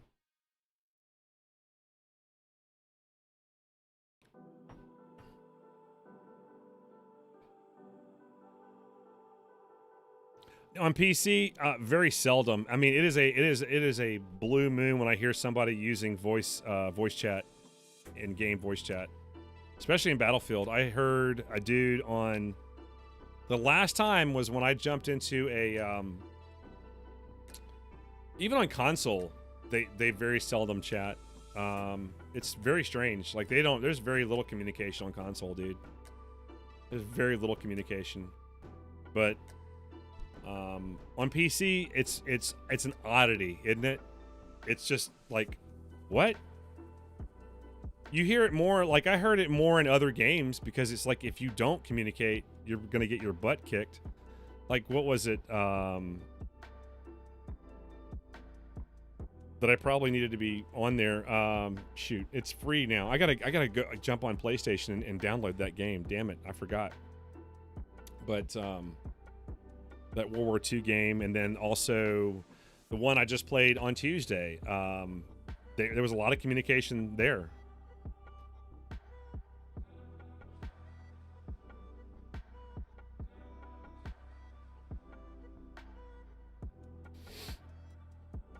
Console doesn't, I mean, ever since Battlefield 3 and 4 was the last one where you'd have a large majority of people using it, but for the most part, that's kind of how we met Dread, is through that. But for the most part, players just don't use it anymore. As a matter of fact, when Battlefield 5 came out, it was defaulted to off. You had to go find it to turn it on. So, I don't know.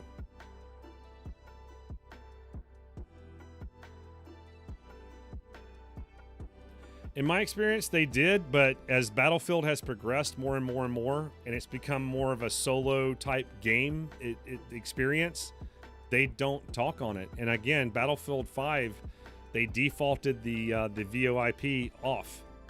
So your squad chat was off from the get-go. They never had it on. And I think, and I've even made videos like I wish people would communicate more. I made one where I was playing Battlefield 4 and I happened to run into people that were actually using a mic at that point in time. Even a lot of people that play Battlefield 4 now don't even use a mic on console. They just don't.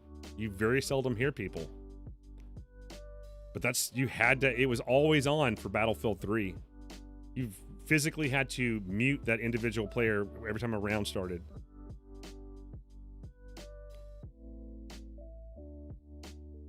Yeah, same on PlayStation, Map. Same on PlayStation. Same thing. A lot of players would use it, but like I said, over time, to me, for most people I've come across, don't use it anymore. It's very seldom. And since I only play a lot of Battlefield on that, I think, what was it? What was the other game? No, not even in GTA that I hear a lot of people talking, even though you could. There was very little communication.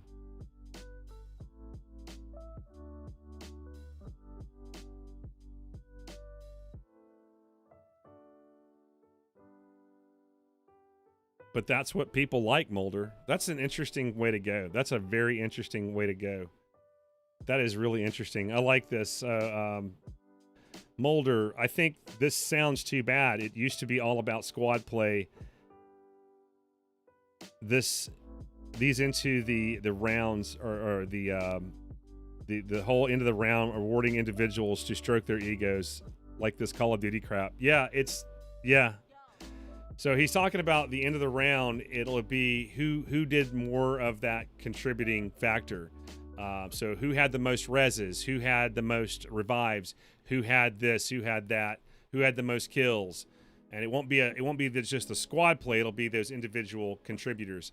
I don't know. It's kind of interesting because I could have swore that some of you guys had said, I wish they would recognize more of that contributing factor. That's what makes Battlefield great, is people that are actually supporting their team. So now they're recognizing those individuals who are rezzing the crap out of people or who are passing out ammo and things like that. So I wonder, if that's not really Battlefield-ish, but you're talking about you would rather see the squad stand before them like they did in Battlefield 5. That was the first time they ever did that, was Battlefield 5.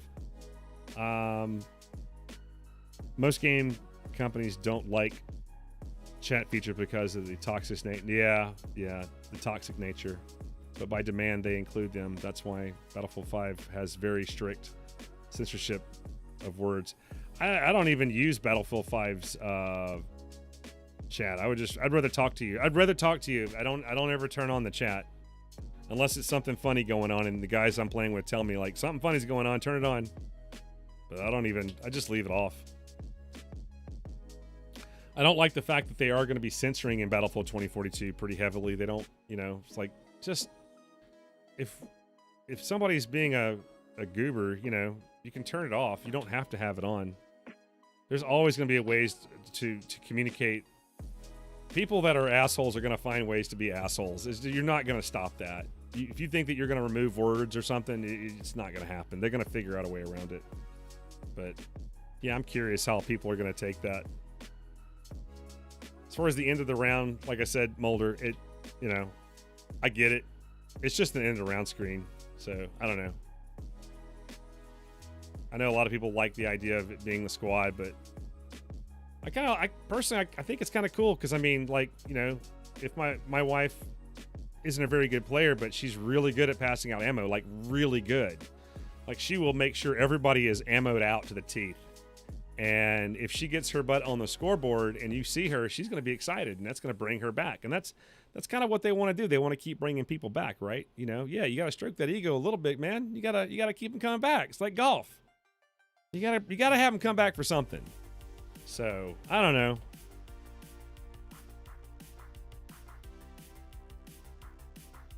I have no idea. It's an M-rated game. I don't know. Probably because you're killing people. I don't know. I haven't really read a whole lot on it. I just know that the chat is supposedly censored. So I don't know much about it.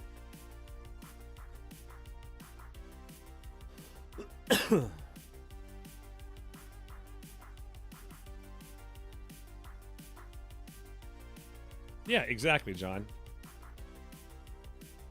I mean, I don't really. It's the end of the round screen. Honestly, I don't pay attention to it.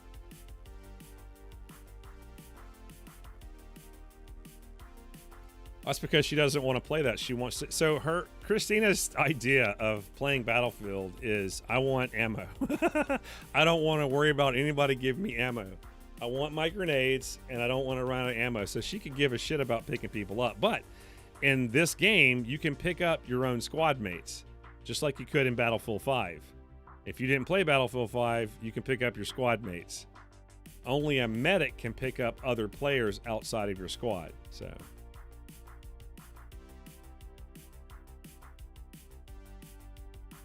Yeah, I agree, John. I don't pay attention to the screen. I give two craps about it. You can yell all you want, man. Everyone pay attention. I don't care. The ultimate goal is to be on that screen? Nah. I don't care. Okay, Then it's just like it's Battlefront 2. There you go. I could care less about it. I've never cared about getting on the, maybe because I've just never been on the screen before. That's probably what it is.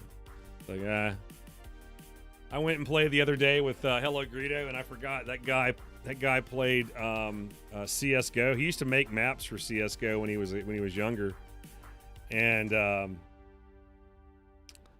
I forget, that dude is good. Like, he's really good at taking people out. Like, he hadn't played Battlefront 2 in over a year. And he comes out first game 38 and like hardly anything. Like, good God, man. I'm still struggling trying to get my mouse and everything to work properly and my movement down. And you do something at a young age, you just get good at it. I started so late in life playing first person shooters that I'm in a constant catch up mode. And I've probably plateaued. This is as good as it gets. I'll never get any better. Oh, what's up, Bullseye? Jake plays CS:GO. No, I don't have it. I don't have it downloaded. I'd die. I would die so fast it would be ridiculous. Yeah, top squad. Well, there's no top squad. It won't be a top squad in Map Packer. Top squad is gone.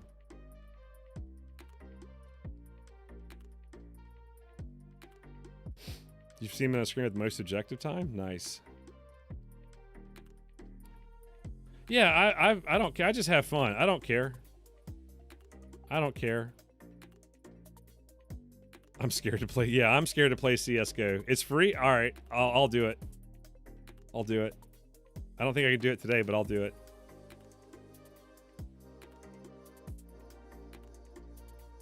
Players fragging in 2042 were in the end. What?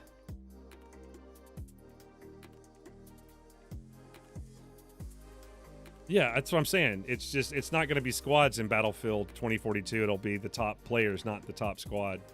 Top squad they did in Battlefield 5. And in Battlefield 1, they showed the players. In Battlefield 5, they showed the players and the top squads and all that.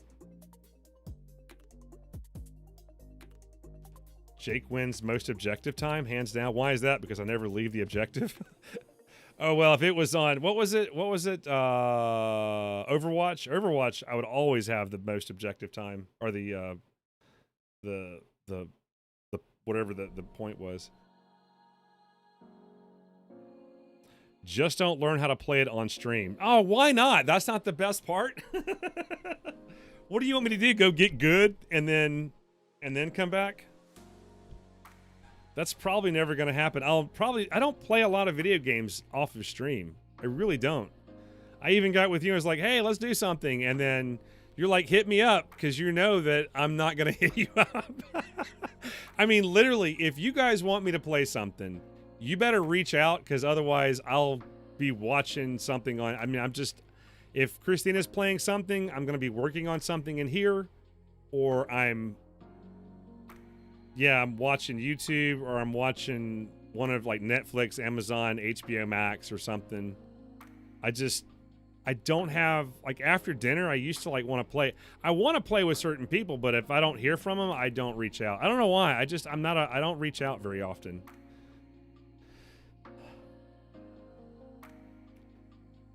It's painful to watch. I'll try to do more homework, man. I don't play, because I mean, right now I'm getting ready for our anniversary kind of get together thing. It's not really our anniversary get together, but it is our anniversary, and I want to make sure the place looks right. So I've got, so like, when I'm not going to be streaming, I'm probably not going to be, I don't know if I'll be making a lot of more videos.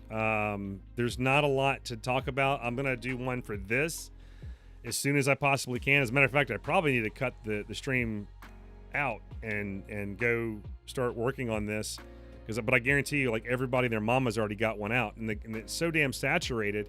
I need to find a point to where that's interesting and that I can title it, because the last video I did, I thought was pretty damn good. I thought I explained it really well, but nobody's searching for Hazard Zone. Nobody gives two iotas about it. I've changed the title, I've changed the thumbnail, I've tried everything under the sun, but I mean, I've got every possible scenario that you could search for that video, and I just did not do a good enough job. I did not help YouTube help me at all. I did poorly. I think it was a very good video. I put a lot of time into that damn thing, and it just, unfortunately, it didn't work. So it is what it is, and it's just frustrating, because there's really nothing, like, all of this is, we've talked about. If I can use this in the video, I'd probably use it, but I bumbled through it so hard that I don't think there's anything that I can use.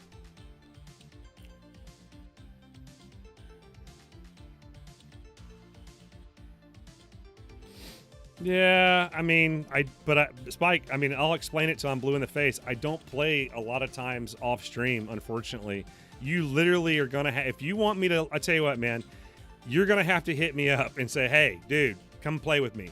You know, you gotta hit me up. If anybody wants me to play with them, hit me up. I will feel obligated and I will do it. But for the most part, if nobody hits me up, I don't play anything. Like I said, either I'm gonna be working on a video or I'm doing something else, because if I'm sitting here in front of this thing for, 3, 4, 5 hours at a time, my eyes hurt. I don't want to, do that. And I just find it funny playing on stream, trying to play this. If I could somehow capitalize on it and make a video of how stupid I am, man, that'd be great. Breakfast sausage corn dogs. It's been done, man. I'm like you, man. If I'm not streaming, if you see me where it's a green light on Discord, hit me up. Mrs. Jake. Mr. Saint, can Jake come out and play? Yeah, you just hit me up, man. Doesn't matter. And you can just at me. I don't have it on my phone, so I won't get it, but I'll see it whenever I jump back on. You can DM me. You can hit me up. I don't care. Whatever. I mean, Mulder hit me up, and I thought we were going to play, so I was like scrambling, trying to get everything done. Then I never heard from Mulder. I was like, oh, man. I was excited. I was like, yeah, me and Mulder are going to play, and I can't wait, and it's going to be fun. And I came out and was like, I haven't heard from Mulder. And I should have reached out to him. She's like, did you reach out to him? I'm like, no. She's like, why don't you reach out to people? I don't know. I just don't. I don't know. I just don't. I really don't. I don't know why. I don't know why I do that. I'm just as bad, man. I'm just as bad of not reaching out and hitting people up. I live on a farm. No, man. I know. I'm messing with you, bro. I'm messing with you. I'm a dumbass. No. You're fine. Not at all, Mulder. You're fine. I'm just giving people an idea of like, I just don't reach out. Like I had the opportunity to reach back out to you and go, hey, we still on or we still doing stuff? And I just didn't. So, I mean, let's talk about how dense Jake is today. Cause I mean, I'm thick, man. I'm thick. Oh, I gotcha. Yeah. I mean, that is what it is. I use Discord because it's easier and you don't have to give out personal stuff and all of that. And over time, like people will probably end up with my personal phone numbers and whatnot. I know Dredd knows. Hell, he has my address. So, I mean, he knows where I live. He knows who I am. We talk on the phone from time to time. So.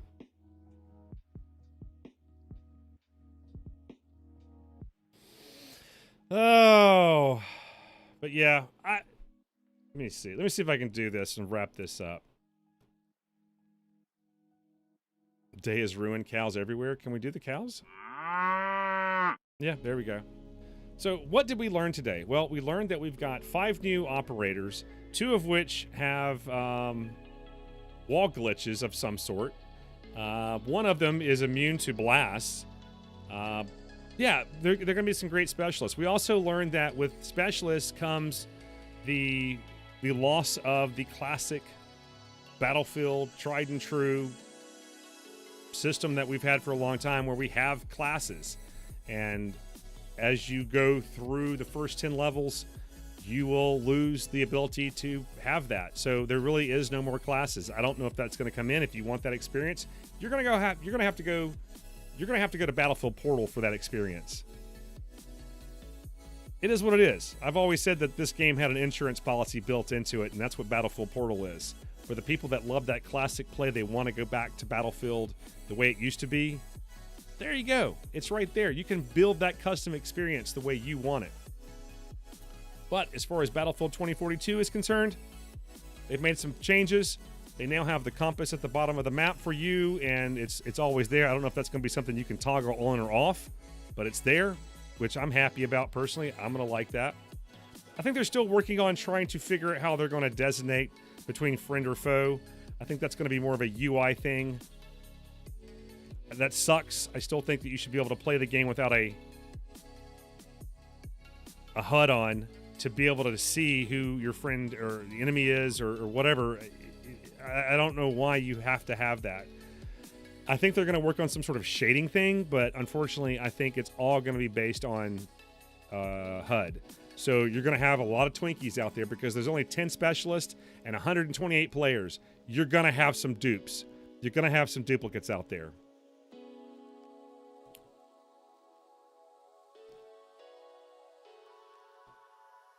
Oh, yeah. No, I got you. Texting works too. I have people that, the people that I play with, I don't have their phone numbers, and I try to leave open like I got buddies who only use the PlayStation Network, and I can't use the PlayStation Network because I can't access that on my phone. So I agree with you. Texting is great.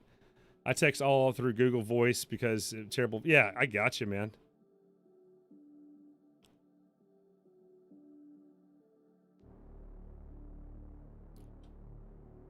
What else did we learn, guys?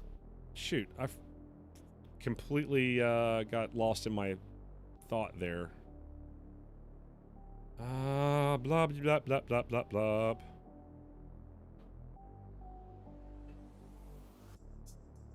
Yeah, pretty much specialists are here to play. When it comes to Hazard Zone, the specialists are going to be locked in, so you're going to be able to use one specialist per squad. However, in the main game, that's not the case. You can have multiples of the same specialist if you want to. They've increased the number of tanks. That's great. From, what was it, 4 to 8? They've made changes to movement so that you can strafe when sliding. However, they've gotten rid of that jump spam so that you can't do that jump slide that a lot of folks were doing in the beta. They've added a nearby grenade indicator. That's a plus. I don't know if they actually have a thing that you can throw the grenade back. I don't know if that's a thing. Did we see anything about that, guys? I don't think we did. Yes, they did add the compass. They sure did. The entry and exit of animation on vehicles is now shorter, so that's a thing they've changed. So that way, they've actually removed it in some situations. So hopefully that won't get you killed.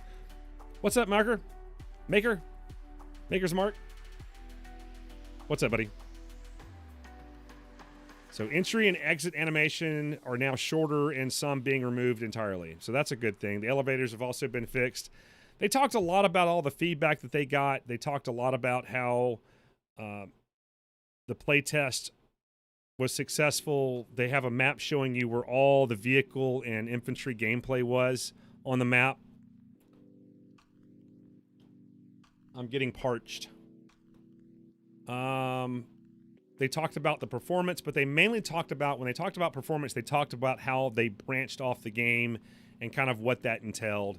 Vertical slice. They also talked a little about their servers and how that's going to be, hopefully, that'll be fine. They noticed that a lot of people were getting into betas with a high majority of AI. So hopefully that won't be the case. They talked a little bit more about their user interface, how we're going to get a big map to look at. However, that's not going to come in until after the launch, so I don't know when we're going to get that.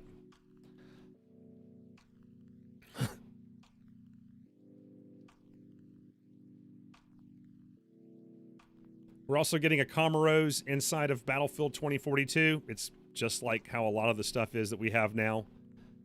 They're also making adjustments to the Plus system to where you can customize your Plus system a little bit easier. So it's going to be like how we talked about, that it's sort of like Pockets. But I think what it's going to be is that the items that you have set up and whatever you have unlocked, depending on what order that you have them in, I think that's what goes into your Plus system, or you can go in there and change it. But we really won't know more until I can get my hands on it. But they do have videos showing exactly how that works.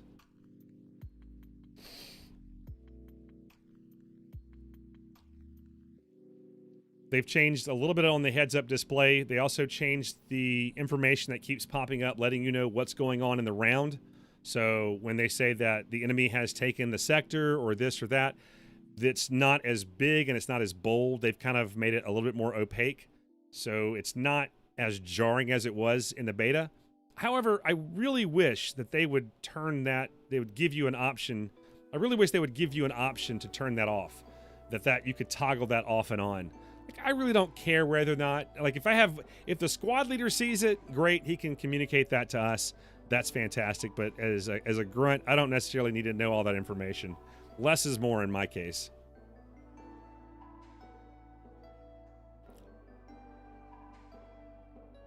Wait, what?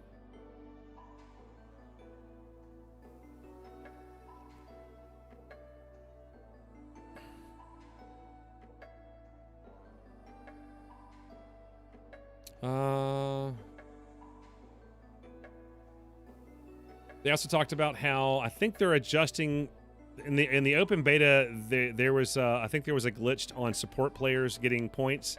I think they fixed that.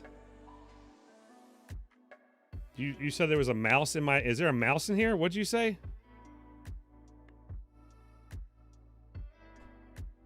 Oh, jeez. I got a cat in this house. You know that, right? We've also performed significant performance passes over colorblind settings, so they've got some adjustments to the colorblind settings. They do address their concerns about squad and team gameplay. They explain a little bit more into detail of why they're doing what they're doing. But I mean, the big thing is they talk about this. They say, first, let's talk about the loadout. In the open beta, we unlocked more of that, the sandbox, than is experienced when you first start playing the game, as an important way of testing the behavior of certain gadgets in the environment. So that's why we had all that. And of course, that makes total sense, right? You have all the toys. We're going to see exactly how everything's played. For the first 4 to 6 hours in the full game, however, your ability to have certain gadgets, your gadgets array, is going to be reduced. But as you play and as you level up, that traditional experience of a Battlefield game where classes fulfill traditional roles is an experience that you will graduate out of through the first 10 levels. So let me be clear. They're graduating you through. They're taking you on a journey of classes, no classes, so that you have the full array of weaponry and gadgets. The only thing that's going to be classes is going to be the specialists. The specialists are going to be the classes. And again, I know this sucks for a lot of you guys out there who like that traditional gameplay, but don't worry. Battlefield 2042 built in a fantastic insurance policy for you, and that's called Battlefield Portal. If you want those experiences, you can go there. I'm probably going to be going there as well, but not because of certain things, but because I want to try playing with the Bad Company 2 type character models. I want to play them in the regular Battlefield. I want to see 128 of those characters running around on the battlefield in Battlefield 2042. I'm curious how that's going to work, with the standard class system. And then I want to start hearing people going, "God, I wish I had this. I wish I had that." But I still want to try it out. But that's it. That's what they're going to do. They actually talked about how the reason why they did this, but I'll see if I can find that here in a second. Yeah.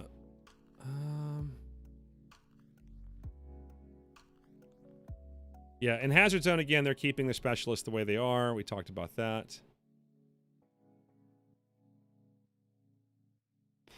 You see two people in the room? Yeah, there's Darth Vader, and then there's that guy. So there's that guy, and then there's that guy. That guy, that guy. But I don't want to graduate. Yes, you do. You want to graduate just like everybody else. They're also, instead of having squads at the end of the round, they're celebrating the best teammates, so team players. So the best sidearm kills, damage dealt with a vehicle, just different things throughout the game.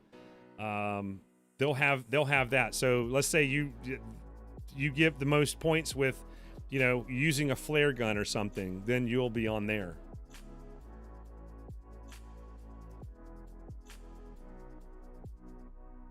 I don't know.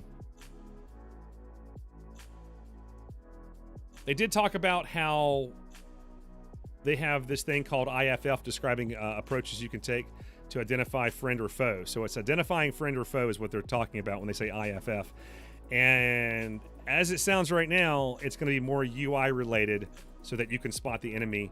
I got a problem with it. I would much rather have it to where there's a color change or an outfit difference or even a new character model completely from the US side to the Russian side, because I want to play with the HUD off. I think that's a lot of fun from time to time doing things, but I don't see how that's going to work out. That's right. They also will not have voice chat enabled when the game starts. You will be able to group up, but voice chat, that's not going to be available as well.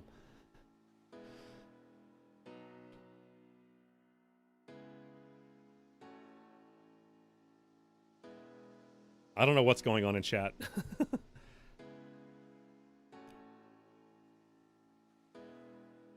Was there anything else I missed, guys? I think that I pretty much covered just about everything.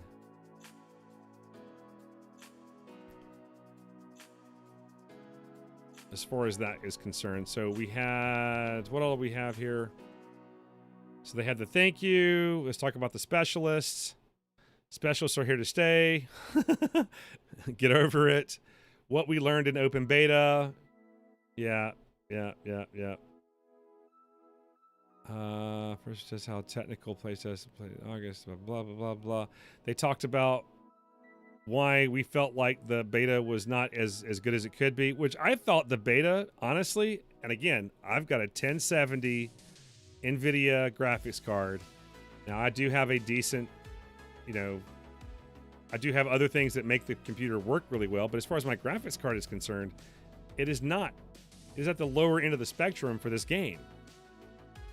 And to be honest, it ran great. It ran better than the PlayStation 5. Now, that could be for many reasons.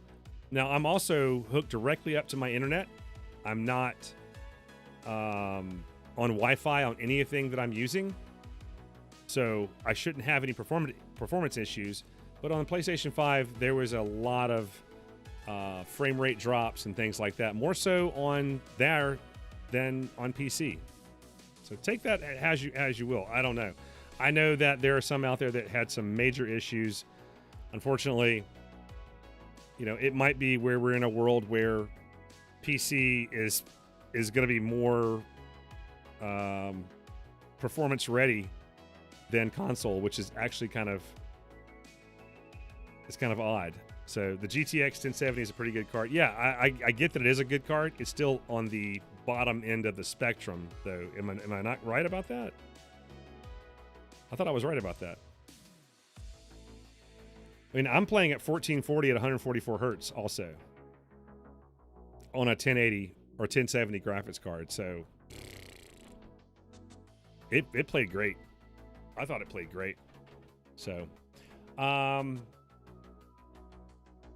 what else?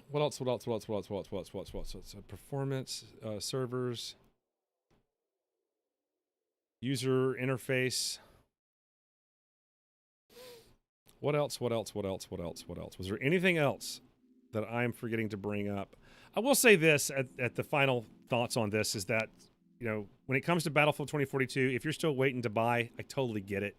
Wait till the game comes out. Let the feedback roll in. We'll tell you how things are going.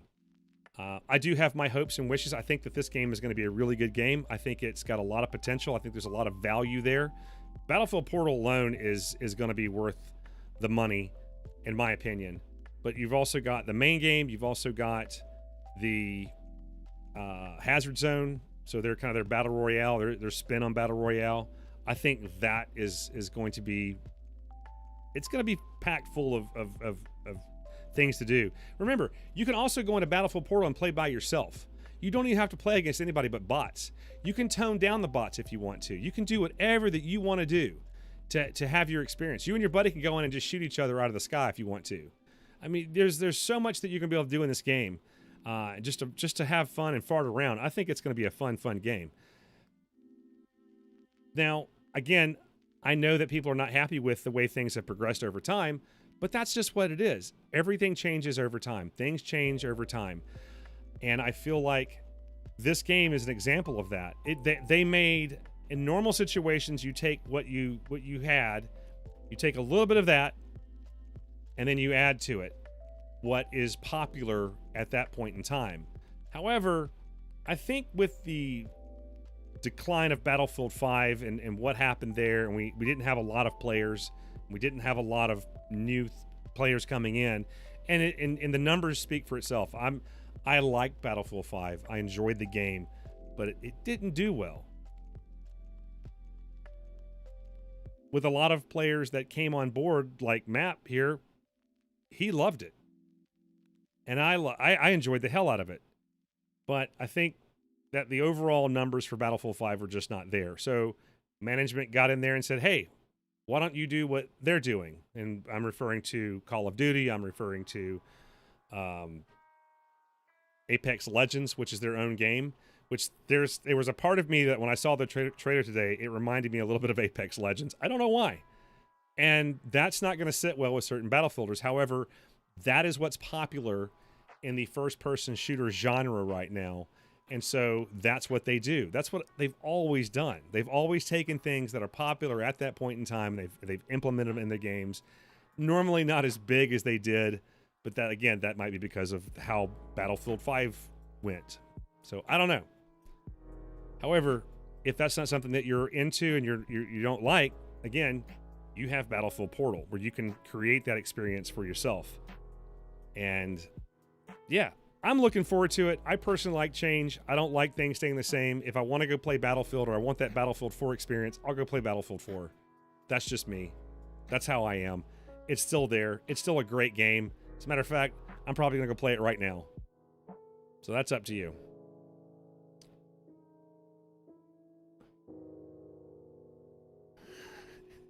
First Portal Bank of America. If you want 127 bucks against one human, you can do that too.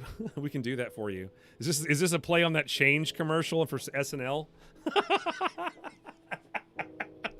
You know, if you want that experience of coming into a situation where it's just you and your buddy, but you want to be on the same team, but you want to be against 500 other players, well, we can do that. They really can't, but they can make that change happen for you.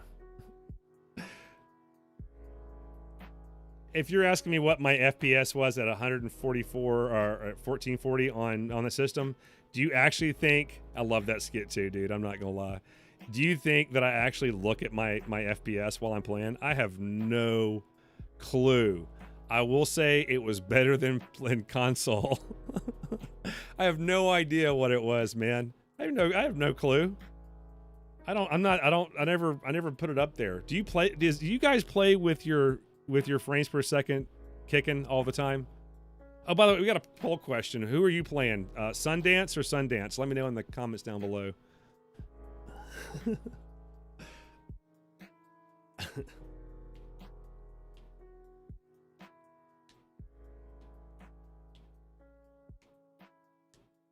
As a game commentator, you should probably... No, I'm not a game commentator. What? I'm a game commentator because I'm commenting in the game as I'm playing because we're doing stupid crap. But as far as like this, I ain't turning that on. I'll never turn that on. I will never, ever, ever, ever turn that on. I might go in there and do a test on it for something, just to see something, but I've never brought up that.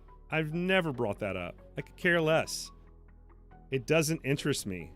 Does the game look smooth? Yeah, cool. Let's move on. As far as it being 30 frames a second, I pretty much know whether I'm getting... I can tell. I know the difference. Your eyes know the difference. That was a huge change. I'm trying to think. Is that it? Did we cover everything? So we had the briefing. We did the let's talk about the specialist. Today we're happy to reveal specialist. And yes, they did offer us 5 new specialists. Like I said, 2 of which have wall hacks.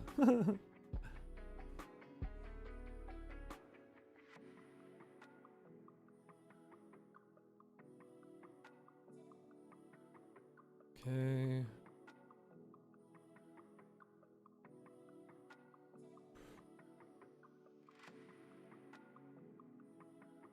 They also go into a little bit of detail about the performance issues that folks were having, and I don't know if they really answered that. It just said performance.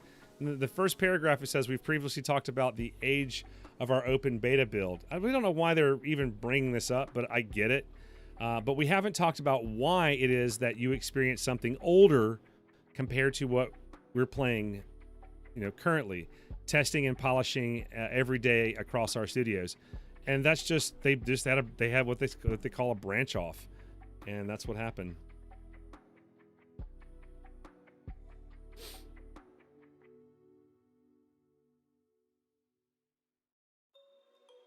They also talked about servers and how sometimes you might end up in God knows where, because I was running around with 162 ping for a while there.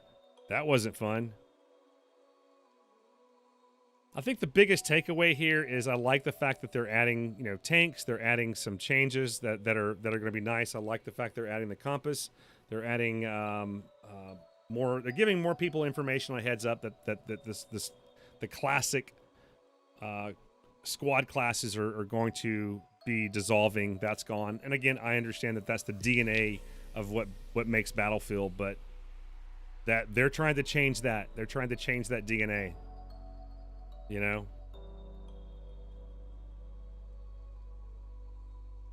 They did make some they made some other changes throughout, but yeah, I might have to go more into detail on this. So yeah. Anyway, I'll stop this. What you saying, Spike? I see you typing. I didn't read it. Sorry. Let me see what's going on here. Let me catch up. You could always have 30 FPS. Yeah. Did I miss Spikes as a game comment? Yeah. Okay. When you're making a review of betas and gameplay, that definitely something you should be touching on. Yeah, but it felt good. It felt smooth. That's about as far as I touch on it because I'm not a technical guy. Honestly, if I could do it, I would never do any of those kind of reviews. If I could help it, I would just, play, be stupid, be silly, and, make lots of videos like that. But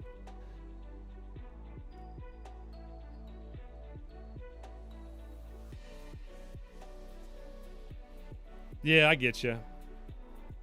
Let me turn down the yeah. That's true. That's a good point. Fine-tuning the game. I get it. I got you. It's not really something that I worry too much about, but I'll definitely take that into consideration. No doubt. What time is it? Damn. Today flew by fast, didn't it? Jeez. I didn't even play a game today. Holy crap. Holy crap. Today flew by fast.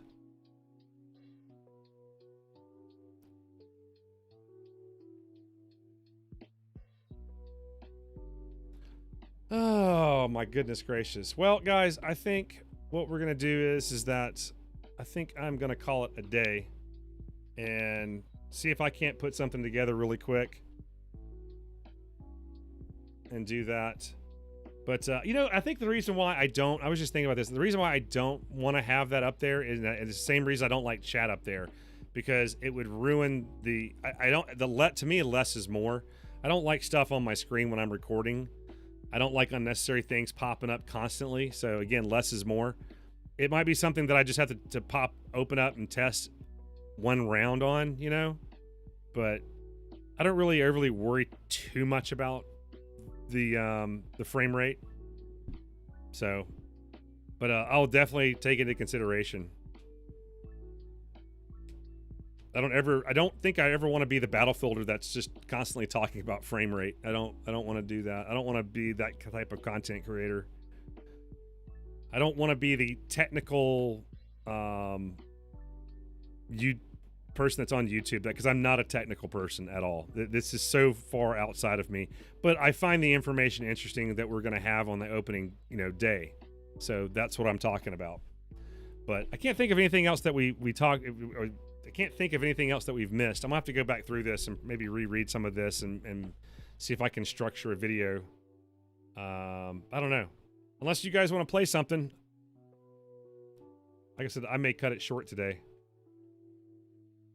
Was there anything that you guys wanted to touch on, jump on, run around on, throw out, dish out? Anything? Bueller? Was there anything that you guys wanted to do?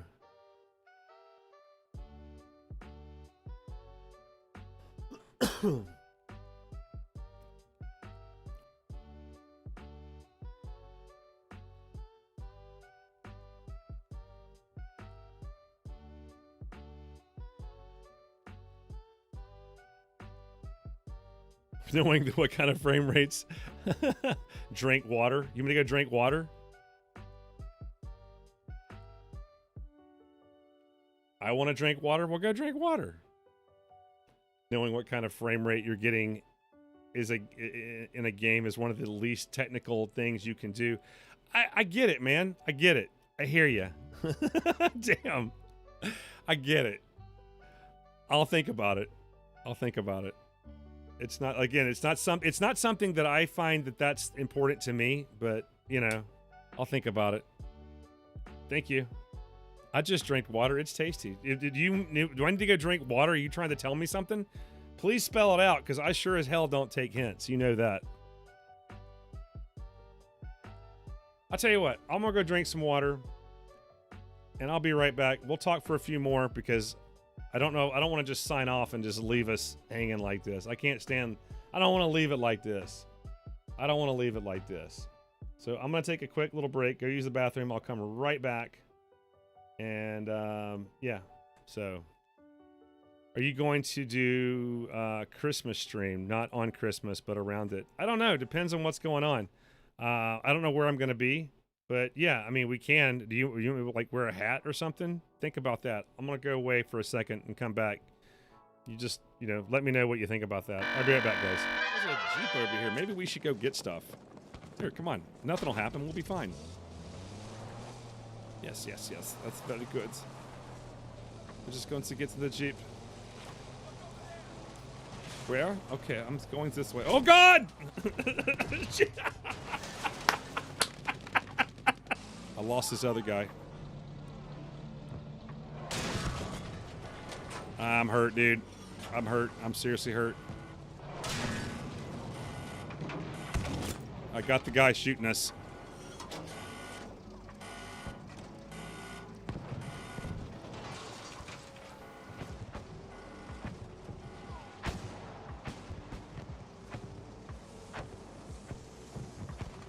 Repair with you.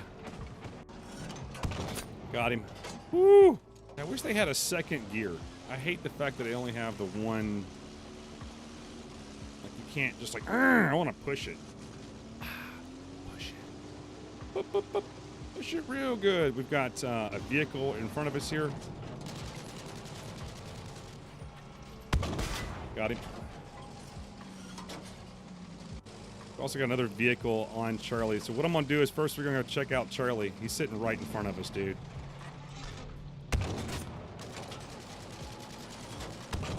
Got it. All right, now we're going to go back to Bravo. Bacon, man. Shoot, yeah.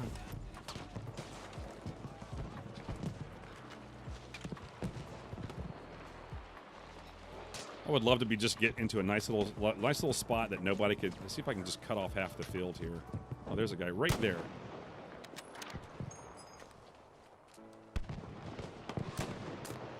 Got a tag on him. Hey, I got somebody! I don't think I'm really helping out my team, am I? Is there a guy there? No, I don't think there's anybody there.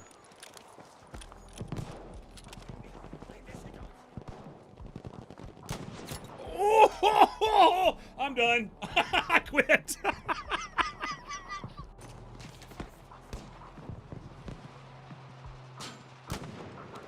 We got another guy over here. Where's he at?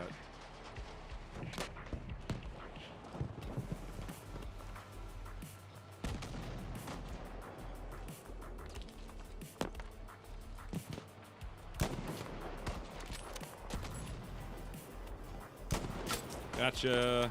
Ooh, somebody's getting good. There is a guy.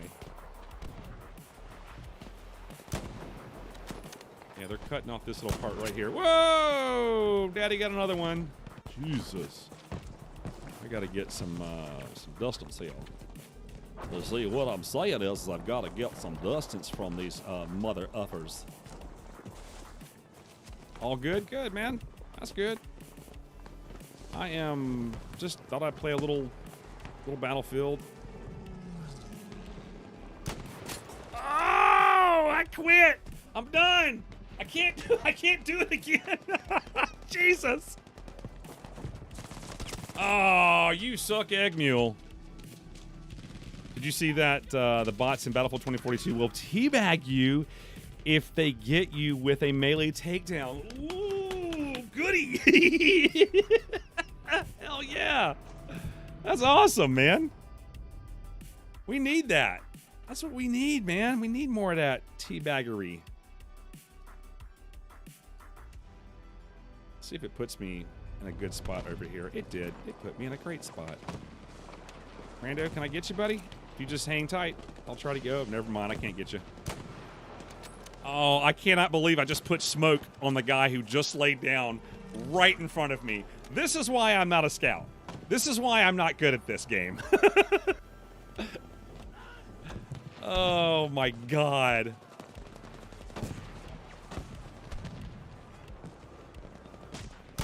Oh! Oh! That felt so good, yo.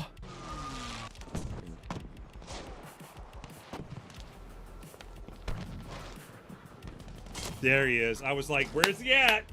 I think he was using a, I didn't see a glint. I think he's going no scope or iron sights. Hey, I got all my health back. Awesome. Yeah, I don't think he's using a scope. Oh, Daddy got another one. How did I do? How did I do? How did I do? How did I do? I went 8-4. I was positive. Holy crap. Hey, look at that. I made it back in time. Oh. That clip is a roller coaster of emotions. I'm an emotional guy, man. I'm emotional. Let's see here. What do I need to do here? Reset that. F11 it. There we go. And close all that stuff.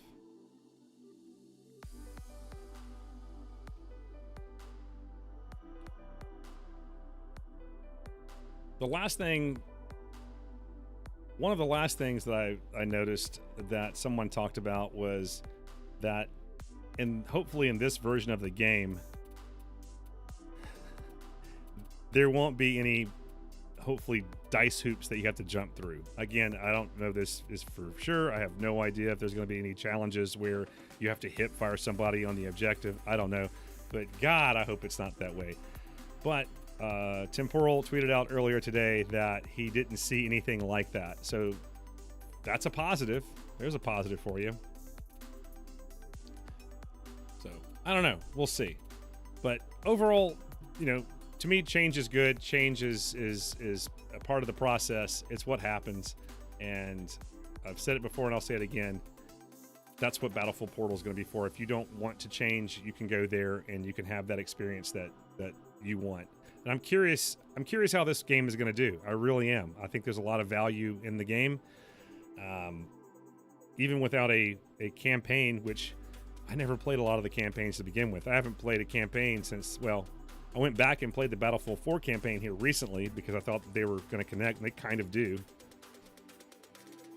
But overall, I didn't play any of the Battlefield 1 campaign. I didn't play the Battlefield 5 campaign at all. I didn't find it interesting whatsoever.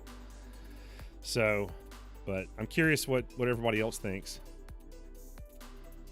So, as far as like emotional guy, I mean, I get into it. I mean, if I'm playing by myself, I'm pretty even kill. Like, I don't really have any kind of outbursts or anything. I just kind of play. I don't like to get mad, but I do tend to get mad at my own teammates for doing stupid stuff. But then again, I can see them yelling at me as well. But do you guys have any thoughts about any of this? Do y'all want to play something? Do y'all want me to play something? What do y'all wanting to do? I've got an hour to go, or I can cut it short.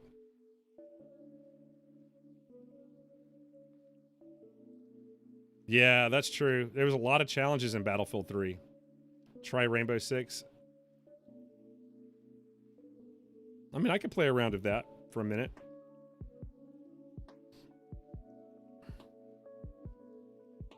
That was fun to watch because I was failing constantly.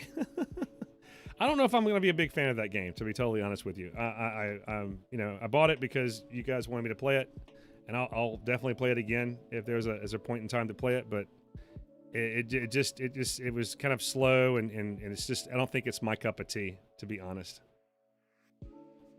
Play competitive? I wouldn't last but 2 seconds. I thought you said that you didn't like watching the struggle bus. I'm confused now. Now you want me to go in there and try and play competitive?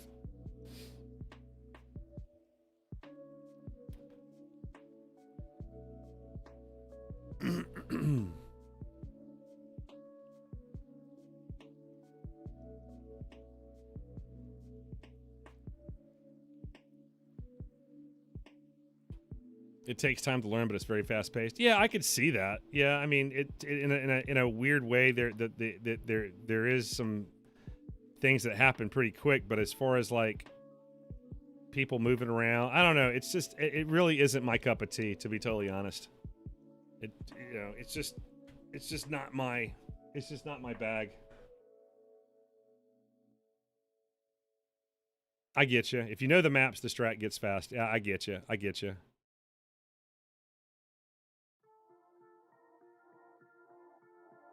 Yeah. So if you know the maps and you know the strategy, you can play faster. It was slow only because you were crouched walking everywhere. Yeah, but still, it seems like to me, it's a slow paced game. It's just, it's a close quarters, attack and defend game mode with folks that have special abilities and whatnot. And it's just, I don't know. It would take time for me to do that, and I'm not going to spend that much time to learn it, to educate myself on it. There's so many other games that are like I loved I don't like Battle Royale, but there's parts of me that loves, Call of Duty Warzone, especially with a squad and talking and communicating. I love that. That's a lot of fun. But I'm always willing to, to try games. Yeah, for sure.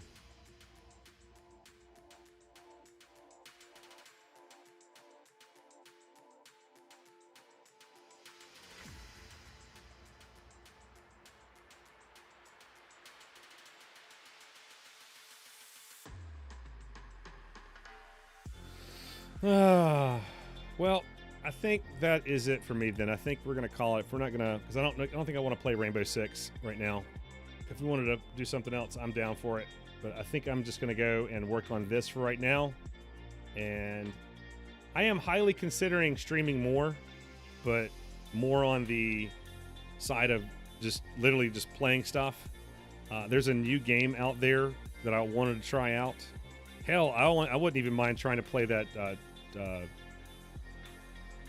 Tarkov game. Interested in that. I know that's also it can be a slow, methodical game, and that you could lose stuff when you go in there, and it could make you sweat. It just seems interesting to me. I don't know why. I'm really just looking forward to Battlefield 2042. I am absolutely ready to play that game. It's just, I can't wait. I cannot wait. I'm looking forward to it. So, yeah, I think we've covered just about everything that we can cover that's out today. There's a lot of new stuff that is out there and that is available. A lot of it we didn't cover in full detail because a lot of it we already know. But I've enjoyed going over this with you guys. I hope you enjoyed it. Yeah, leave a comment down below what you think about not having specialists. Leave a comment down below about not having the classes the traditional way in Battlefield. I'm curious what you guys think. So, but with that said, I think that's where we're going to end it. Thank you so much for watching. I really do appreciate it. Thank you for the super chat and channel support, guys. Especially Vince Wynn. Thank you for that. Thank you guys for Talk Keaton, Spike, all you guys hanging out. I really do appreciate it. Nightbot, thank you for coming in just at the last minute and telling us to join the Discord because we have a Discord. Yeah. Good stream. Yep. Thank you guys. I really do appreciate it. I don't know if I'll be able to, I thought maybe I might do like a quick surprise stream where we just play some stuff tomorrow because we just spent so much time doing this today. I've got a few things that I've really got to do. If I can get some things done, I may do a surprise stream sometime either tomorrow or this weekend. You never know. But yeah, Saturday stream, I'm thinking about it, man. If I can get everything I get done, then I might do that. So, but guys, Thanks again for your support. I really do appreciate it. Thank you for watching, liking, and subscribing. I really do appreciate it. You guys have a great day. And until next time, bye for now.